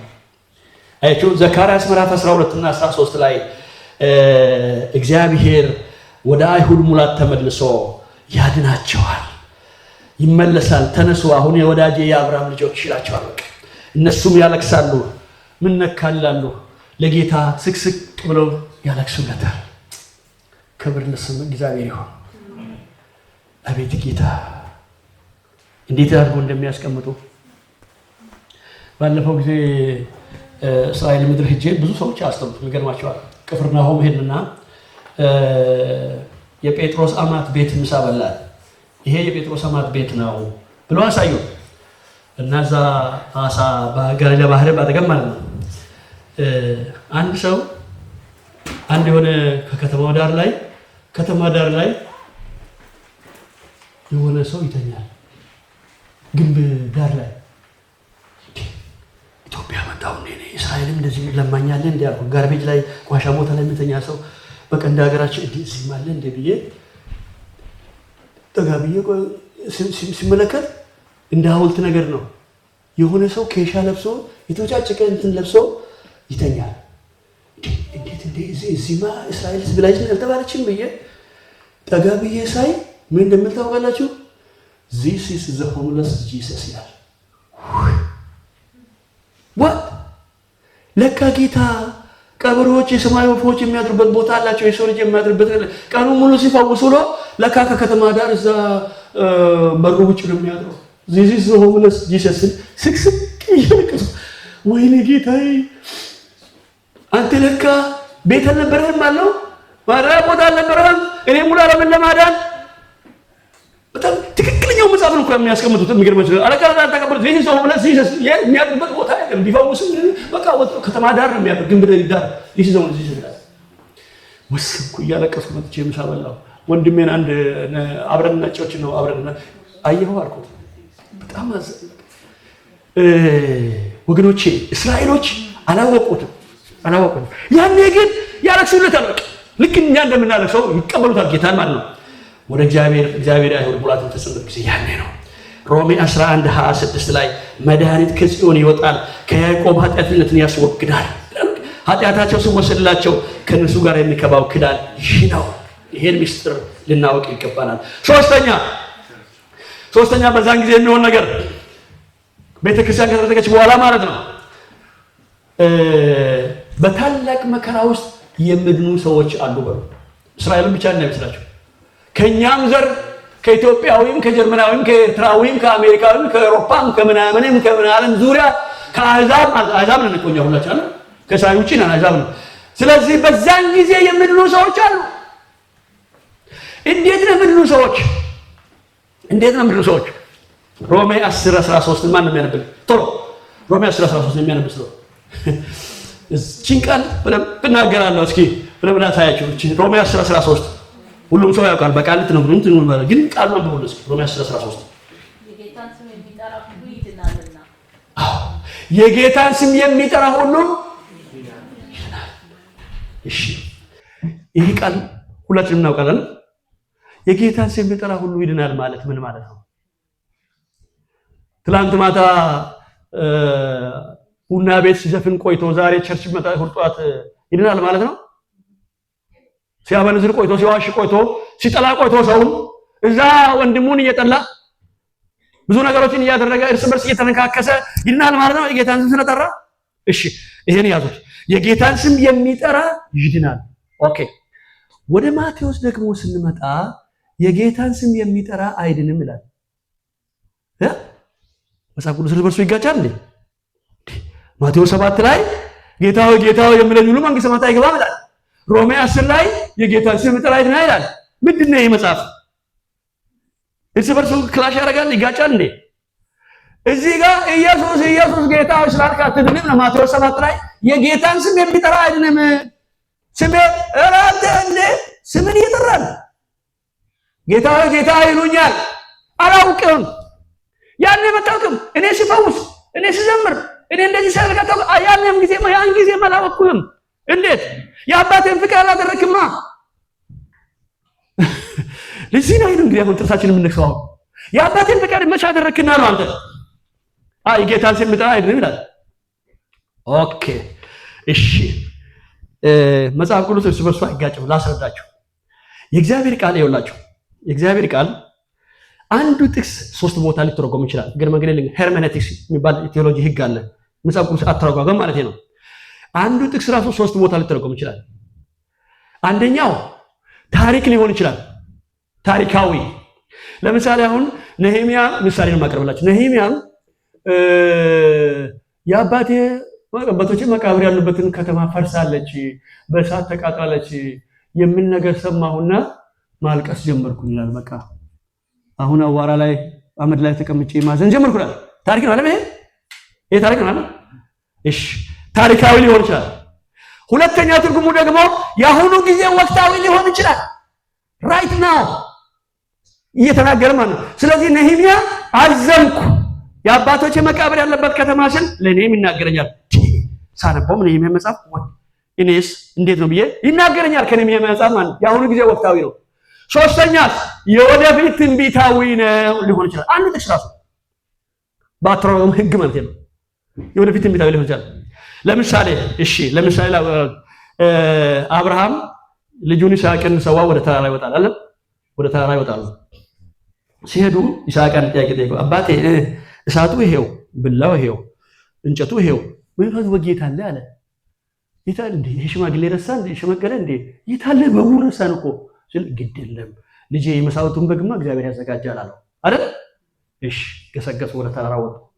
ልክ ተራራ ጫፍ ላይ ሲደርሱ ትንቢት ነው ከአፉ የተናገረው።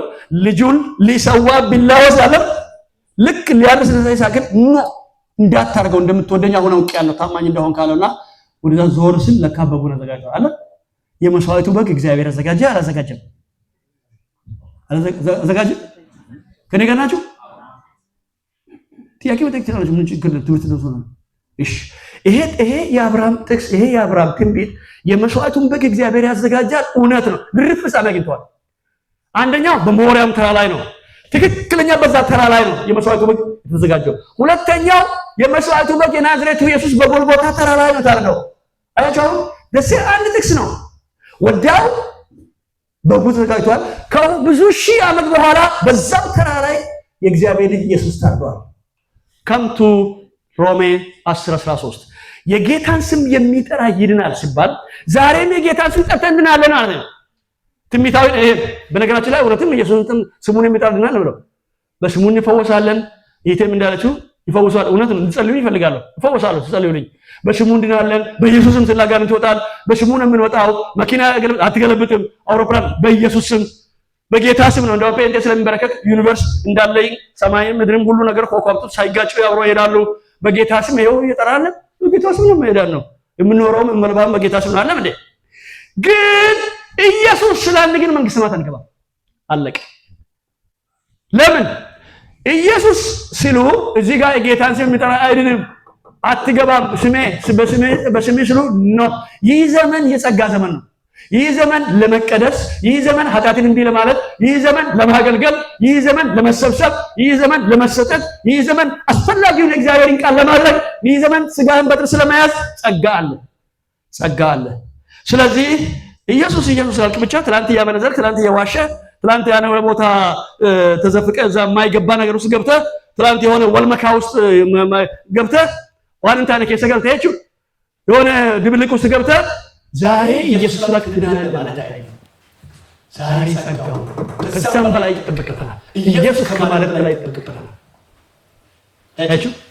ስለዚህ ኢየሱስ ብሎ የሚዳነው መቼ ነው? የጌታን ስም የሚጠራ ይድናል ይብሎ ኢየሱስ ምዕራፍ 2 እና ሮሜ ምዕራፍ 3 የጌታን ስም ተጠቅመን እንጠራው።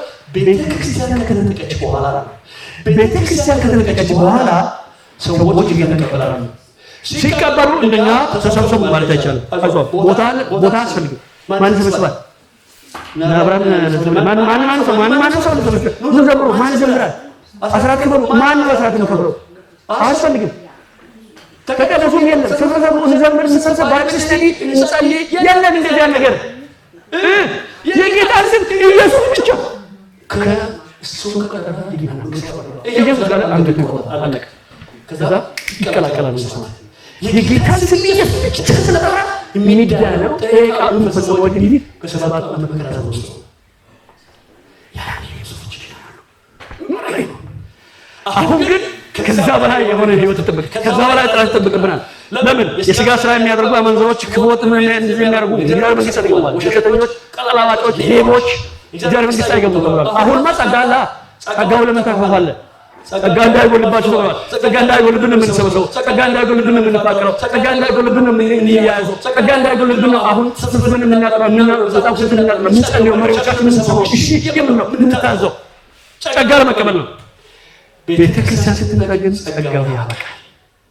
የለም እንዳለ ዘምሮ ወደ ምድር ይወርዳል። አሁን ሰይጣን ይተናል። አንዳንዶች መቃብር ቦታ ያለ ይመስላችኋል አይደል? የዘንድሮ የታለው ዋና አለቃቸው ይሳተው ማለት የታለው ዋናው አየር ላይ ነው ያለው። ግርመት ዘንድሮ አየር ላይ ነው ያለው አይደል? ገብርኤል እኮ መጥቶ እኮ ሲዋጋኝ ነበር። የሆነ ጸሎትና ፍቅር ነበር እኮ መልሱ። ሚካኤል መጥቶ ባይኖር አየር ላይ ይዋጋኛል ነው ሰማይ ላይ። እዚህ ሰማይ ላይ ነው ያለው። በእርግጥ ሰከንድ ሁለተኛ ሰማይ ላይ ነው ያለው። ይሄኛው ሰማይ አሁን የፕሌን የሚበርበት ምናምን ሳተላይት እንቅስቃሴ ያለበት የነበረው ሰማይ ላይ የምናየው ሰማይ ነው። ሰከንድ ሰማይ ላይ ሊሆን ይችላል። ሶስተኛ ሰማይ የእግዚአብሔር መንግስት ነው። ሰማይ ላይ ያለ አየር ላይ ያለ ዘንዶ እዛ ሆኖ ነገሮችን የሚልከው። በእርግጥ ብዙዎች ደግሞ ታስረዋል። አብዛኛው ከምድር ደግሞ ታስረዋል። ልክ አየር ላይ ያለው ዘንዶ ጌታ በአየር ተቀጥቶ ቤተክርስቲያን ሲወጣ ከአየር ላይ ወድቃል። ዘንዶ ወደ ምድር ይወርዳል ሙሉ በሙሉ ማለት በቃ አሁን ተሰራቶ ይችላል እንደፈለገ። ስለዚህ ከባድ መከራ የሚሆነው ያንስ አራተኛው ነው። አራተኛው ሐሰተኛው ክርስቶስ፣ አራተኛው የራሱን መታወቂያ ለሰው ልጆች ያላል። የራሱን መታወቂያ ለሰው ልጆች ያላላቸዋል። በዘመኑ ዶሚናንት ይሆናል ማለት ነው። መጽሐፍ ቅዱስ ይህንን በተለያዩ ስሞች ይናገራል። ይህን ሰው ሊያነሱት እንደሆነ ነግሬያቸዋለሁ። ሁሉም ሃይማኖት አንድ ይሁኑ ባካችሁ ብሏል። አሁን ባለፈው የቫቲካኑ ጳጳስ ነግሬያቸዋለሁ።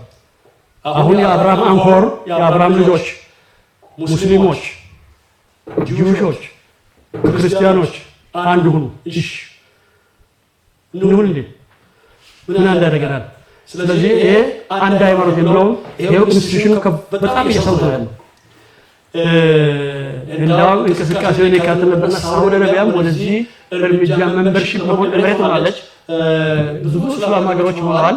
ጂውሽ ደግሞ ራባይ ፈርመዋል። ክርስቲያኒቲ ወክለው ማን እንደወከላቸው አላውቅም። ግን እኛን ክርስቲያኖች ወክለው አሁን የወጡ ጳጳስ ፈርመዋል። አቡዳቢ ታላላችሁ ለቤት ይጥሉ ሳውዲ አረቢያ ኦኬ ብላ ልታስገባ አሜሪካን ልታስተባብረውና ልጀምር ስትል ሐማስ ይሄን የኦክቶበር 7 ጀመረ። አይገርምም? ሐማስ ጀመረ፣ ከዛ ፈረሰ። ግን አሁን ኢንስቲትዩሽን የተከተለ ነው ያለው። አንቲክራይስቱ እየሰራ ነው ያለው ማለት ነው። ራዕይ ምዕራፍ 13 ነው። ራዕይ ምዕራፍ 13 7 እና 8 አመፀኛው የዓመፅ ሰው አውሬው ይላል። ራዕይ ምዕራፍ 13 ቁጥር 7 እና 8 ራዕይ ምዕራፍ 13 ቁጥር 18 አእምሮ ያለው የአውሬውን ቁጥር ቁጥሩ የሰው ቁጥር ቁጥሩ 666 ነው። ይሄን ቁጥር ያለው ሊገዛም ሊሸጥም አይችልም። ለተከታዮቹ ራሱ ምልክት ይሰጣል። በቀኝ እጁ በመዳፍ ላይ በግንባራቸው ላይ እንዲቀበሉ አስገድዳል። ስለዚህ አሁን ኤለን ማስክ አሁን የጀመሩት አሁን በተለያዩ ቦታዎች ማስክ ተጀምሯል። ብዙ ሺህ ሰዎች እየወሰዱ ያለው ውሰዱ እንጂ ማይክሮቺፕ እያለማመደ ነው ያለው። አሁን ጀመረ ታዲያ አሁን አልጀመረም። ይሄን ቁጥር ካልወሰድክ ይሄ ማይክሮቺፕስ ሲምቦል ነገር ካልወሰድክ ልትኖረች አሜሪካም ኢትዮጵያም አሜሪካም ጀርመንም ልትኖር አትችልም። እና በቃ ትኖርማ የትም ዓለም ልትኖር አትችልም። ያኔ ማለት አልወስድም። ቁጥሩ የአውሬው መታወቂያ ነው። የለም አልወስድም ብሎ በኢየሱስ የሚያምኑ አንገታቸው ይቆረጣል። ሽሽቶ የሚያመጡ ሰዎች አሉ። እርጉዝ ሴት መሸሽ ስለማትችል ለምንድን ነው ሸሽቶ እናንተ ምን ይሆናሉ? በኋላ እንመጣበታለን። የሚሸሹ ምን ይሆናሉ? በኋላ እንመጣበታለን። ኤኒዌይስ ግን ራዕይ 14 ወሰዱ። ራዕይ ምዕራፍ 14 ከ9 እስከ 11 ላይ ሶስተኛ መልአክ ተከተላቸው በታላቅ ድምፅ እንዲህ አለ፣ ለአውሬውና ለምስሉ የሚሰግድ በግንባሩ ወይም በእጁ ምልክት የሚቀበል ማንም ቢኖር እርሱ ደግሞ ቁጣ ጽዋ ሳይቀላቀል ከተዘጋጀው ከድንጋይ የሚወጣ ወይን ጠጅ ይጠጣል። በቅዱሳን መላእክትና በፊት በእሳት በነዲድ ይሰቃያል። የስቃያቸውን ተዘራሩ አውሬውና ለምስሉ የሚሰግዱ የስሙን ምልክት የሚቀበሉ ሁሉ ቀንና ሌሊት እረፍት የላቸውም። ከተቀበሉ በኋላ ለጊዜው ልብስ ይለብሳል፣ መኪና ይገዛል።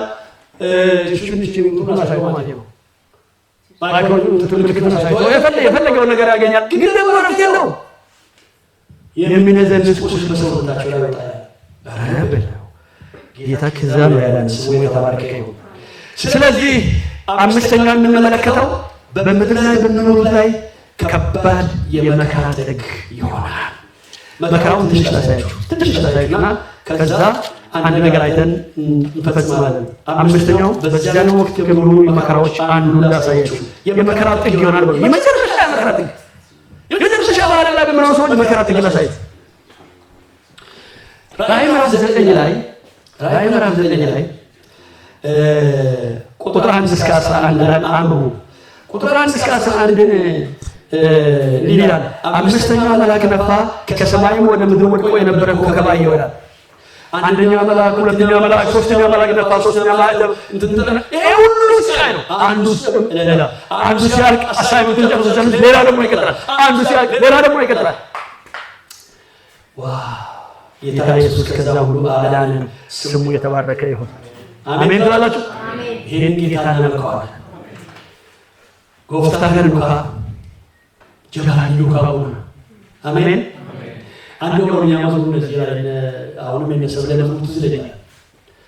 አኖ ስኒሱ ያ ጎፍታ አኖ ስኒሱ ያ አባ ለቤተቴታ ዲገኬቲን ብልሱ ሜራ መቃኬቲን አኖ ስኒሱ ያ አባ አኖ ስኒሱ አልተውም ጌታዬ። አሜን ይሁን። አንተውም ጌታ አልተውም። ሃሌሉያ። በዛን ጊዜ ከንጥቀት የሚቀሩ ሰዎች፣ በዛን ጊዜ በዓለም ላይ የሚኖሩ ሰዎች የሚኖሩ ይገራቸው። እሺ አንድ አምስተኛ መልአክ ልንገራቸው። አንድ ጥልቁ ጉድጓድ መክፈቻ ከፈተ። ከዛስ የጥልቁ ጉድጓድ ከፈተው። ከዛስ ጢስ ከታላቁ ትሆን የሚጠራ ጢስ ሆኖ ከጉድጓዱ ወጣ ይላል። ከዛስ ፀሐይና አየር በጉድጓዱ ጭስ ጨለሙ። ትልቁ ጉድጓድ ከነገራች እስኪ አንድ ጊዜ ብድጎል ተሳት በኋላ ተመለስ ሙቀት ስለሆነ አንድ ጊዜ ብድግ። እሺ ጌታ ይባርካችሁ። ቁጭ በሉ። ጉድጓድ ከፈተው። አምስተኛ መልአክ ጉድጓድ ከፈተውና ከዛ ጉድጓድ ውስጥ ጭስ ወጣ ይላል። ጭሱ ጨለመ። አየሩን በሙሉ በከለው አጨለመው ጭሱ። ከጭሱ ውስጥ ቁጥር 3 ራዕይ 9 አንበጣዎች ወደ ምድር ወጡ ይላል። እስኪ አንበጣ አይታችሁ የምታውቁ አንበጣ ያው ግራስሆፐር እንዳይመስላችሁ አንበጣ ባናይም ግራስሆፐር ማለት ፌንታ አልቻለም ፌንታ ግን ይሄ አንበጣ አንዳ በመንገድ የሚሄድ ነው እንዳለ ግሪን ነገር ይሄ ጠቅላላው ግሪን በሙሉ ጠርጎ የሚጨርስ ማለት ነው አንበጣ ከጢሱ አንበጣዎች ወደ ምድር ወጡ የምድር ቂንጦች ስልጣን እንዳላቸው ስልጣን ሰጣቸው ለጀመረ አዎ የእግዚአብሔር ማህተም በግንባራቸው የሌለባቸው ሰዎች በቀር በምድር ያለውን ሳር ቢሆን ወይም ማናቸው ዛፍ እንዳይበሉ ተባላቸው 5 ወር ሊያሰቃዩ ተሰጣቸው ተባላቸው እነዚህ አንበጣዎች ለ5 ወር ነው አሳይመንታቸው የቤት ኃላፊነታቸው ለ5 ወር ነው የሚያሰቃዩ እንዴት ነው የሚያሰቃዩ ይላል እነሱም የሚሰቃዩ ስቃይ ይህን ሰው ነድፎ እንደሚሰቃይ ነው በዚያ ወራት ሰዎች ሞት ይፈልጋሉ አያገኙትም ሊሞቱ ይመኛሉ ሞትም ከነሱ የለም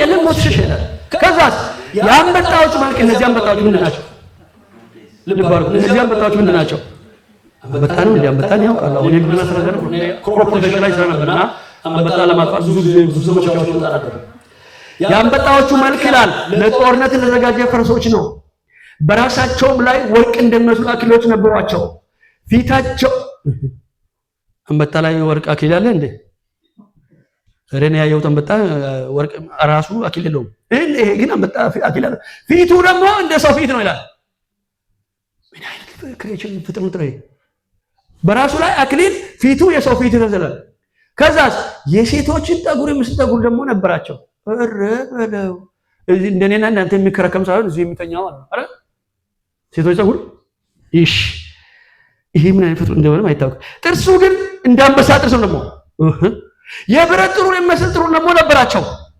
የክንፋቸው ድምጽ ወደ ጦርነት እንደሚጋልቡ እንደ ብዙ ፈረሶች ኮቴ ነው ይላል ኮቴ ነው ከዛስ እንደ ሰረገላዎች ድምጽ ነው እንደ ግንጥን ጅራት ያለው ጅራት አላቸው ጥርሱ እንዳንበሳ ጥርስ ነው ይወጭቃል ይነክሳል ማለት ነው ሰዎች ይነክሳሉ በጅራቱ ደግሞ ይወጋል እንደ ግንጥ ይወጋል በጅራቱ ይወጋሉ በጅራታቸው እነዚህ አንበጦች በጥርሳቸው ደግሞ ሰውን ይቦጭቃሉ ማለት ነው በጅራታቸው ሞጊያ አለ ሰዎችንም 5 ወር እንዲጎዱ ለዚህ ነው ሰው ልጅ ወዮ ከጀርመን ሄድ ከዚህ ቦታ ሄድ ከዓለም ዙሪያ የትም አይክድም በለው ሞት የለም ምን አለበት ጉድጓድ ማለት ነው ተራራ በገደስ አቤት ጌታ እንዴት ከዛ አዳነ ወገኖች ለዚህ ነው እኔ እዛ ቅፍርናሆም እንጂ the homeless Jesus ብሎ አስቀምጡልን ለኔ የታቶ እኔን ለማዳን ከዛ መከራ እኔና እናንተ አያችሁ ይሄ መከራ ከፊታችን አለ so what is this creature ይሄ ፍጥረት ምንድነው በእነርሱም ላይ ንጉስ አላቸው በእነዚህ አንበጦች ላይ እርሱም የጥልቁ መልአክ ነው ስሙም በዕብራይስጥ አቢዶን በግሪክም አጲሊዮን ይባላል በቃ እንዳለ አጋንንቶች ተፈቶ የሚለቁበት ጊዜ ማለት አለቀ አጋንንት ነው እንጂ ይሄ አንበጣ መሰላችሁ ሴጣን ካል ነው አንበጣ ምን አንበጣ ማየውኝ የምናውቀው እህል የሚጨርስ ስንዴ የሚጨርስ እንትን አለ እንዴ እሱ አይደለም ይሄ ፍጥረትማ አላየንም ገና ይፈታሉ ማለት አጲሊዮን ነው ዋና አለቃቸው ይሄው እሱ ነው በግሪክም አቢዶን አጲሊዮን ይባላል እና ዘንዶ ከአየር ላይ ሲወድቅ በነገራችን ላይ ብዙ አጋንንቶች እስከዛሬ ድረስ አልተፈቱም ታውቃላችሁ ከምድር በታች ታስረው ያሉ አሉ ፊልጵስዩስ ምዕራፍ 2 እንደሚነገር ከሆነ ከምድር በታች እነሱ ቢለቀቁማ እንዴት እንኖራለን አሁን ራሱ ባቡር የገለበጠ መኪና የገለበጠ ሰውን ያሳመመ እንትን ብዙ ነገር ያስቸገረለም የሰው ልጆችን ይሄው በጦርነት እየጨረሳለም እንደርስ በርሱ ያጋ ጎሳ የረየንትን ያጨራረሳለም ወንድማማቻለም እንደ ዩክሬንና ራሻ አንድ አይነት ቀለም አለም እንደ ምን አፋጃቸው ትግሬ አማራ ኦሮሞ ያለ የሚያፋጀው በመድራች ምንድነው ይሄ አጅሬ ከለታት አንድ ቀን እዚህ ምድር ልጅ ከስር የሚገኙት ይፈታሉ እንዳለ በሰው ልጆች ላይ ይለቀቃል በቃ አለቀ እነዚህ ናቸው አፖሊዮን ንጉስ አላቸው በርሰቃይ እሱ ደግሞ ሲጨርስ ሌላ ስድስተኛ መልአክ ደግሞ ሌላ ስቃይ ይዞ ይመጣል ጌታ ኢየሱስ ከዛ አዳነ ስሙ የተባረከ ይሁን እስኪ እልልታና ጭብጨባ ለዚህ ጌታ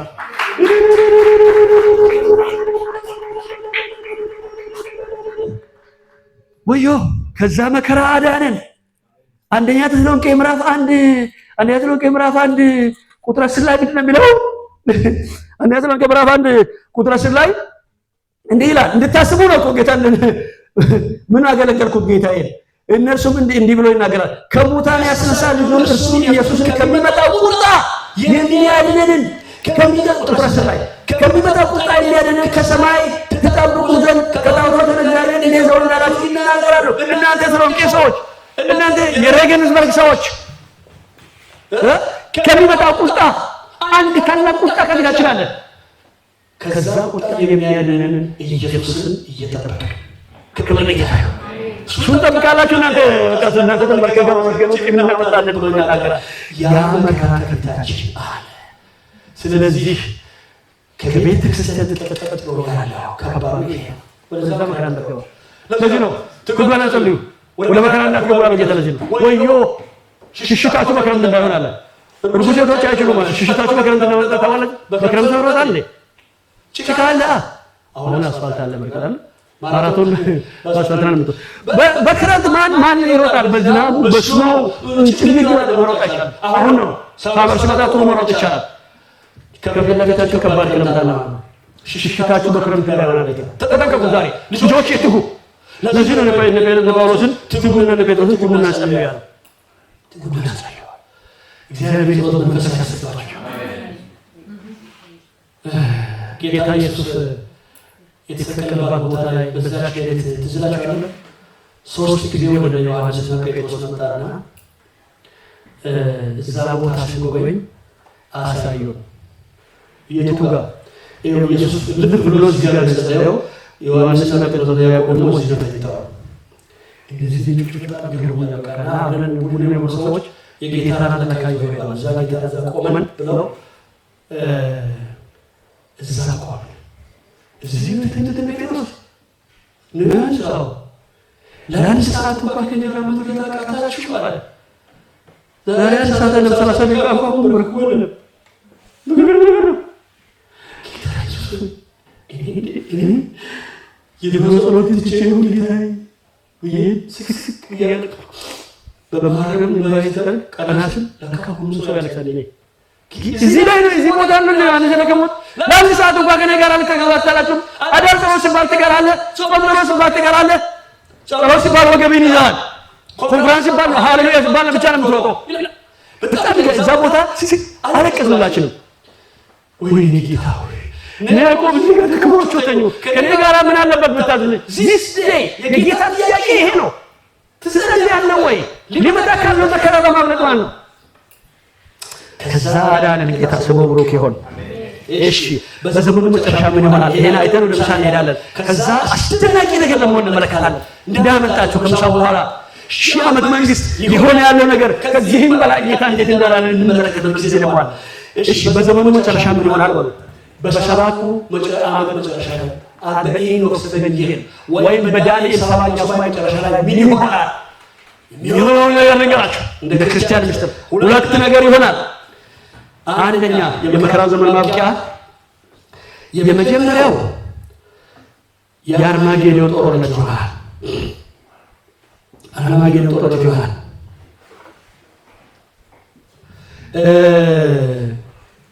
አርማጌዶን ጦርነት በነገራችን ላይ ራዕይ ምዕራፍ 16 ላይ ነው የምናገኘው። ራዕይ ምዕራፍ 16 ቁጥር 13 እና 16 ላይ እንዲህ የሚል ቃል እናገኛለን። ራዕይ ምዕራፍ 16 ቁጥር 13 ከ16 እንዲህ ይላል። አነባለሁ። ከዘንዶው አፍና ከአውሬው ከአስደናቂ ነቢያት ጓንጉሮች 3 ዘመናት ሲወጡ አየሁ። ምልክት እያደረጉ የአጋንንት መናፍስት ናቸውና በታላቁም ሁሉም የሚገዛ እግዚአብሔር ቁጣ ወደሚሆን ጦርነት ሊያስገባቸው ወደ ዓለም ሁሉ ነገሥታት ይወጣሉ። እነሆ እንደ ሌባ ሆኜ እመጣለሁ። በዕብራይስጥም አርማጌዶን ወደሚባል ስፍራ አስገብቷቸው ይላል። እስኪ ስለ አርማጌዶን ጦርነት ሰማችሁ? ስለ አርማጌዶን ሰማችሁ? አልሰማችሁ? እሺ አልባችሁ ያናባችሁ እንደምታረሙ ተስፋ አደርጋለሁ። ይሄ በጣም የሚያነዱ ቁጥሮች አንኳዛችሁ ሰባት ቀን ያለው ቀስ ብላችሁ አስቀምጣችሁ ይያስፈልጋል። አምብራይ እንደፈሩ በረከት እዛ ውስጥ አለ። አርማጌዶን ጦርነት በነገራችን ላይ በሰባቱ ዓመት መጨረሻ ላይ አርማጌዶን የሆነበት ምንድን ነው የሚሆነው ታውቃላችሁ? ልክ ሁለት አይነት ጦርነት ነው ያለው ቤተክርስቲያን ተደረገች። አንደኛው ጦርነት የሰሜኑ ጎግና ማጎግ፣ ጎግ ማለት መሪ ማለት ነው።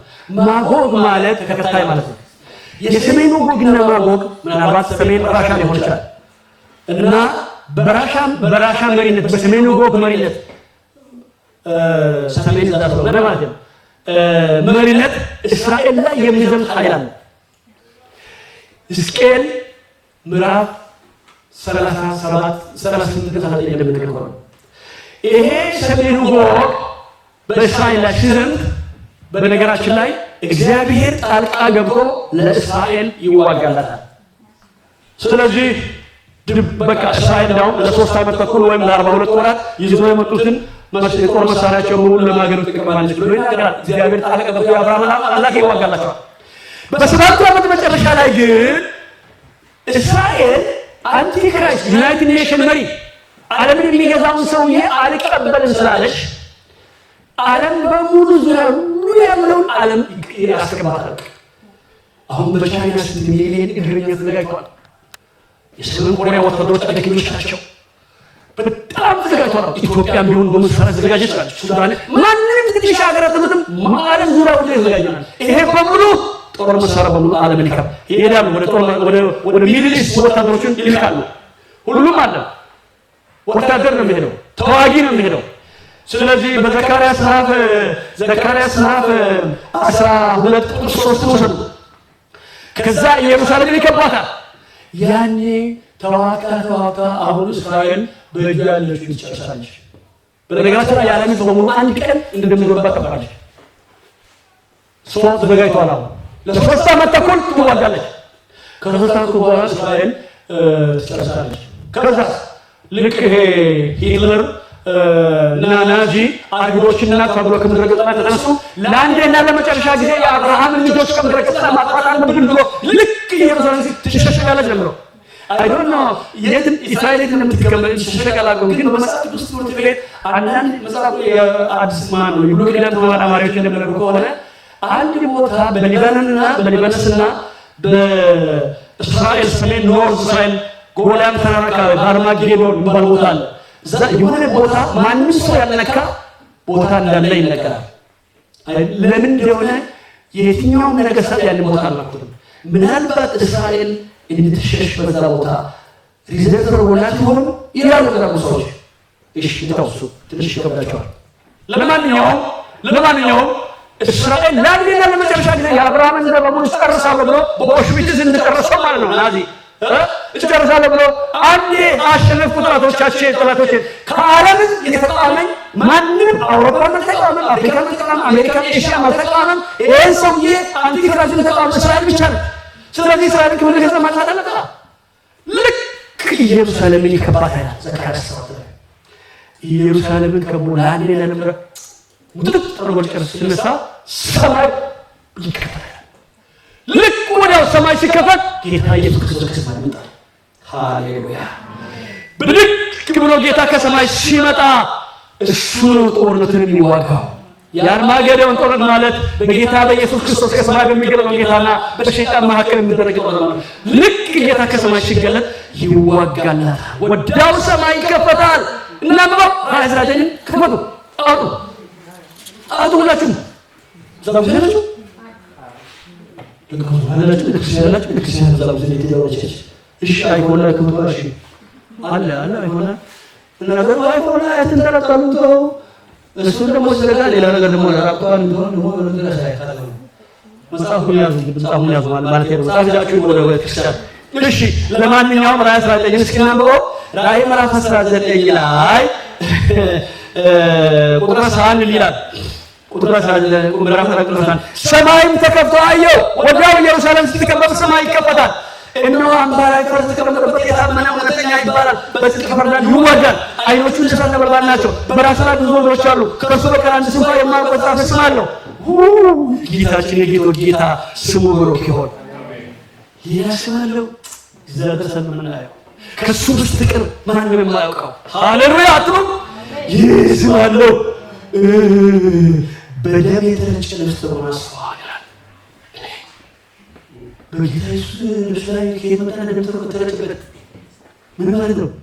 ማርያም እኮ ከሞት ሲነሳ ነጭ ልብስ ለበሰው ጌታ ብረሙኒ አትንኪ እንጀራ ወደ አባቴ አላደረኩም አላት። ነጭ ልብስ ለበሰው ዮሐንስ ራሱ በፊት ወደ ሲመለከት ማየት ስለማልቻለ እንደ ፀሐይ ስለሚያበራ ወደኩ ለነጭ ልብስ። አሁን ራእይ ምዕራፍ 19 ከሰማይ ሲመጣ በደም የተረጨ ልብስ አለው ይላል። ያ ከሰማይ አይደለም ያለ ደም የተረጨው እዚህ መጥቶ ስለሚዋጋ አያችሁ። አሁን ከአፉ በሚወጣው ስለታም ሰይፍ ተዋጋ ይላል። አንዴ ይጨርሳቸዋል። ረገጣቸው፣ ጨፈለቃቸው። ስለዚህም የሰው ደም በልብሱ ላይ ይረጫል። በደም የተረጨ ልብስ አለው ይዋጋል ለሚለው ማንነ በደም የተረጨ ልብስ ተጽፏል። ስሙም እግዚአብሔር ቃል ተብሏል። በሰማይ ያለው ጭፍራ ቆና ጭና ጥሩ ቀጭን ተልባ እግር ለብሶ በአምባሮች ፈረስ ላይ ተቀምጦ ይከተል ነበር። አሕዛብን ይመታበት ስለታም ሰይፍ ከአፉ ይወጣል። እርሱም በብረት በትር ይገዛቸዋል። ጌታ ኢየሱስ ክርስቶስ ተዋጋ። አንደኛ ተሰሎንቄ ምዕራፍ 3 ቁጥር 13 ነው ሸሉ ሲዋጋ ተመልከቱ። አይሹ እንዳውም በሌላ ቦታ ምንድን ነው ከአውድማው ከከተማ ውጪ ነው የጦር አውድማው ያለ ከኢየሩሳሌም ከተወጡ ነው። ኢየሩሳሌም እንዳትነቀር ነገራችን ነው። ኢየሩሳሌም አሁን የሰራች ነች። ኢየሩሳሌም ቤተ መቅደስ ነው። በዛ ቤተ መቅደስ ነው ክርስቶስ የሚነሳው። ከምሳ በኋላ የምንመለከተው ነው። በዛ ቤተ መቅደስ ነው ክርስቶስ የሚነሳው። ከከተማ ውጪ ማለት የአርማጌዶን ጦር ቦታ ወጥሮ አውድማ ላይ ነው። ስለዚህ ጌታ መጥቶ ምን ያደርጋል? ረገጣቸው ይላል። የሰው ደም እንደ ባህር ሆኖ ይወጣል ያኔ። እሺ እስኪ ታሪክ የምታውቁ ሰዎች አንድ ነገር ጥያቄ እንጠይቃችሁ። በአንደኛ ዓለም ጦርነት ስንት ሰው ነው ያለቀው? አላውቅም። ብቻ ግን ጉግል ካደረጋችሁ ይነግራችኋል። እሺ በሁለተኛ ዓለም ጦርነት ሞሶሎኒና ናዚ ጀርመንና ጣሊያን ዓለምን እንገዛለን ብሎ በተነሱ ጊዜ በአገራችን ጣሊያን መጣ በገዛች ጊዜ ማለት ነው ዓለምን እንገዛለን ብሎ ዓለምን ያስጨነቁ ሰዎች በተነሱ ሁለት ሰከንድ ወር ሁለተኛ ጦርነት ጊዜ ስንት ሰው እንዳለቀ ተመዝግቧል። ስንት ሰው እንዳለቀ 70 ሚሊዮን ሰው በላይ አልቋል። በሶስተኛ ዓለም ጦርነት በአርማጌዶን ጦርነት በአርማጌዶን ጦርነት ስንት ሰው ነው የሚያልቀው ብትሉ የሰው ደም በጎርፋቸው ይለካ። የሰው ቁጥር በጎርፍ ነው ይለካል። እንዲያውም ራእይ ምዕራፍ 14 ላይ ብሎ ይናገራል። ቁጥር 19 እና 20 ቁጥር 19 እና 20 መልአኩ ማጭቦ ወደ ምድር ጣለው። በምድር ካለው ከወይን ዛፍ ቆርጦ ወደ ታላቁ ወደ እግዚአብሔር ቁጣ መጥመቂያ ጣለ። እግዚአብሔር ቁጣ የወይኑ መጥመቂያ ላይ 20 ነው። የወይኑ መጥመቂያ ከከተማ ውጭ ተረገጠ። ከኢየሩሳሌም ከተማ ውጭ ማለት ነው።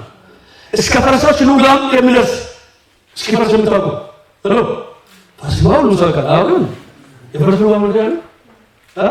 የፈረስ ልጓም ማለት ከመሬት ተነስቶ 3 ክንድ ነው ማለት ነው። አንድ ሜትር ተኩል ማለት ነው። ፈረስ ልጓም ምትስተዋል።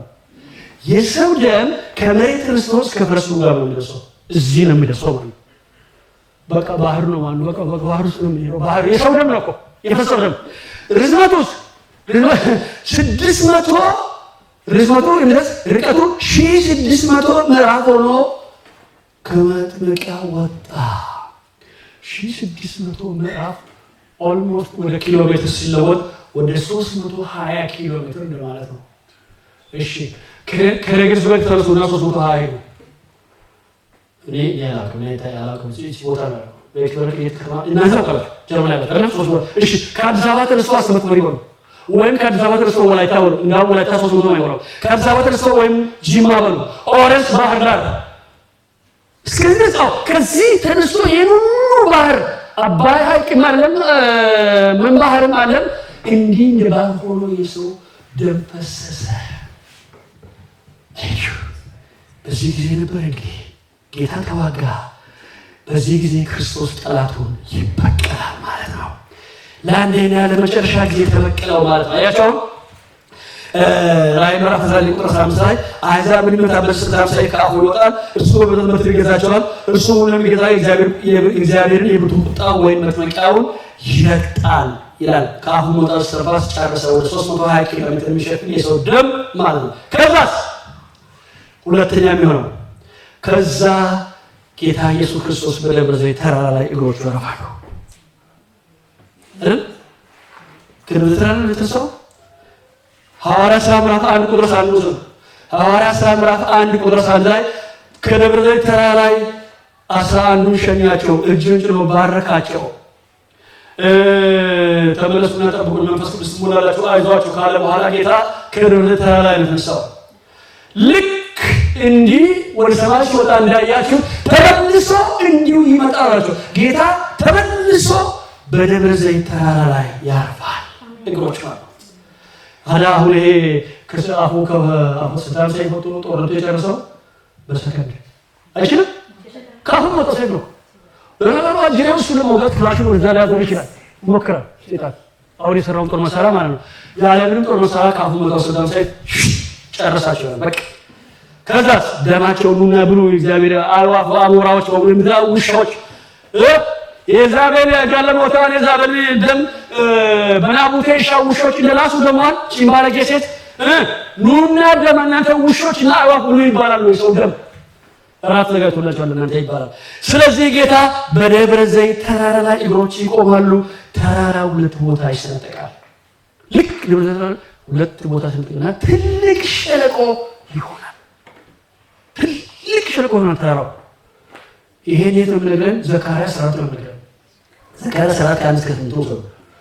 ዘካርያስ 4 ከ1 እስከ 8 ሶፎንያስ ምዕራፍ 3 ሶፎንያስ 3 ከ14 እስከ 20 ማቴዎስ 25 ጻፉ። ማቴዎስ 25 ከ31 እስከ 46 በዛ ሸለቆ ጌታ የበጎችና የፍየሎች ፍርድ ይሰጣል። this is the mystery ትልቁ ሚስጥር ነው። የበጎችና የፍየሎች ፍርድ ያን ይሰጣል ጌታ። አይቻው እዛ ሸለቆ ላይ ሆኖ ማን ነው በህይወት የተረፉት ማን ነው? በነገራችን ላይ ወደ አርማጌዶን ጦርነት ሄዱ። አሁን ሰው ሁሉ አይደለም። አሁን ለምሳሌ ጀርመን ወታደር አለው፣ ማንም ሀገር ወታደር አለው፣ ኢትዮጵያም ወታደር አለው፣ ሁሉ ኤርትራ ወታደር አለው አይደል? ሁሉም ሀገር ወታደር ነው። ጦር ሜዳ ሰው ነው። እሺ፣ ስለዚህ የቀሩትስ ከጦር ሜዳ የተረፉት በሙሉ በዓለም ዙሪያ የሚገኙ በጌታ ፊት ይቀርባሉ፣ ፍርዳቸውን ይቀበላሉ። 66 የአውሬን ቁጥር የወሰዱ በሙሉ ታውቃላችሁ ጌታን ተቀብለው አንቀበልም የአውሬን ቁጥር ብለው ወዮ ሽሽታችሁ በክረምት ተባለ። የሸሹትና እንደምንም ጉድጓድ ውስጥ ቆይተው ቅጠል ብሉ አፈር ብሉ አላውቅም 7 ዓመት መጨረሱ በጎች ተብሎ በቀኝ ቆማሉ። የአውሬውን ቁጥር ወስደው እዚህ ጀርመን ቀሩ፣ እዚህ ቦታ ራስ ቀሩ፣ ወይም አዲስ አበባ ይቅሩ፣ ወይም ደግሞ የሆነ ቦታ ገለብና መርባኮ ወይም ነቀምት ወይም አዋሳ ላይ ይቅሩ፣ ኤኒዌር ብቻ ግን ከምድር ዙሪያ ለአውሬ ሰግደው የቆዩት እናንተ ፍየሎች ይላቸዋል ጌታ። ፍየሎች በግራ ቆሙ ይላል። በግራ የሚቆሙትን ያስወግዳቸዋል፣ በቀኝ የሚቆሙትን 1000 ዓመት መንግስት ውስጥ ያስገባቸዋል። የበጎችና የፍየሎች ፍርድ ማለት ይሄ ነው። ከዛ ጌታ ኢየሱስ ሰይጣን ለ1000 ዓመት ያስረዋል። ክብር ለጌታ ይሁን። 1000 ዓመት ይታሰራል። ጌታ ለ1000 ዓመት ምድር ላይ ይነግሳል።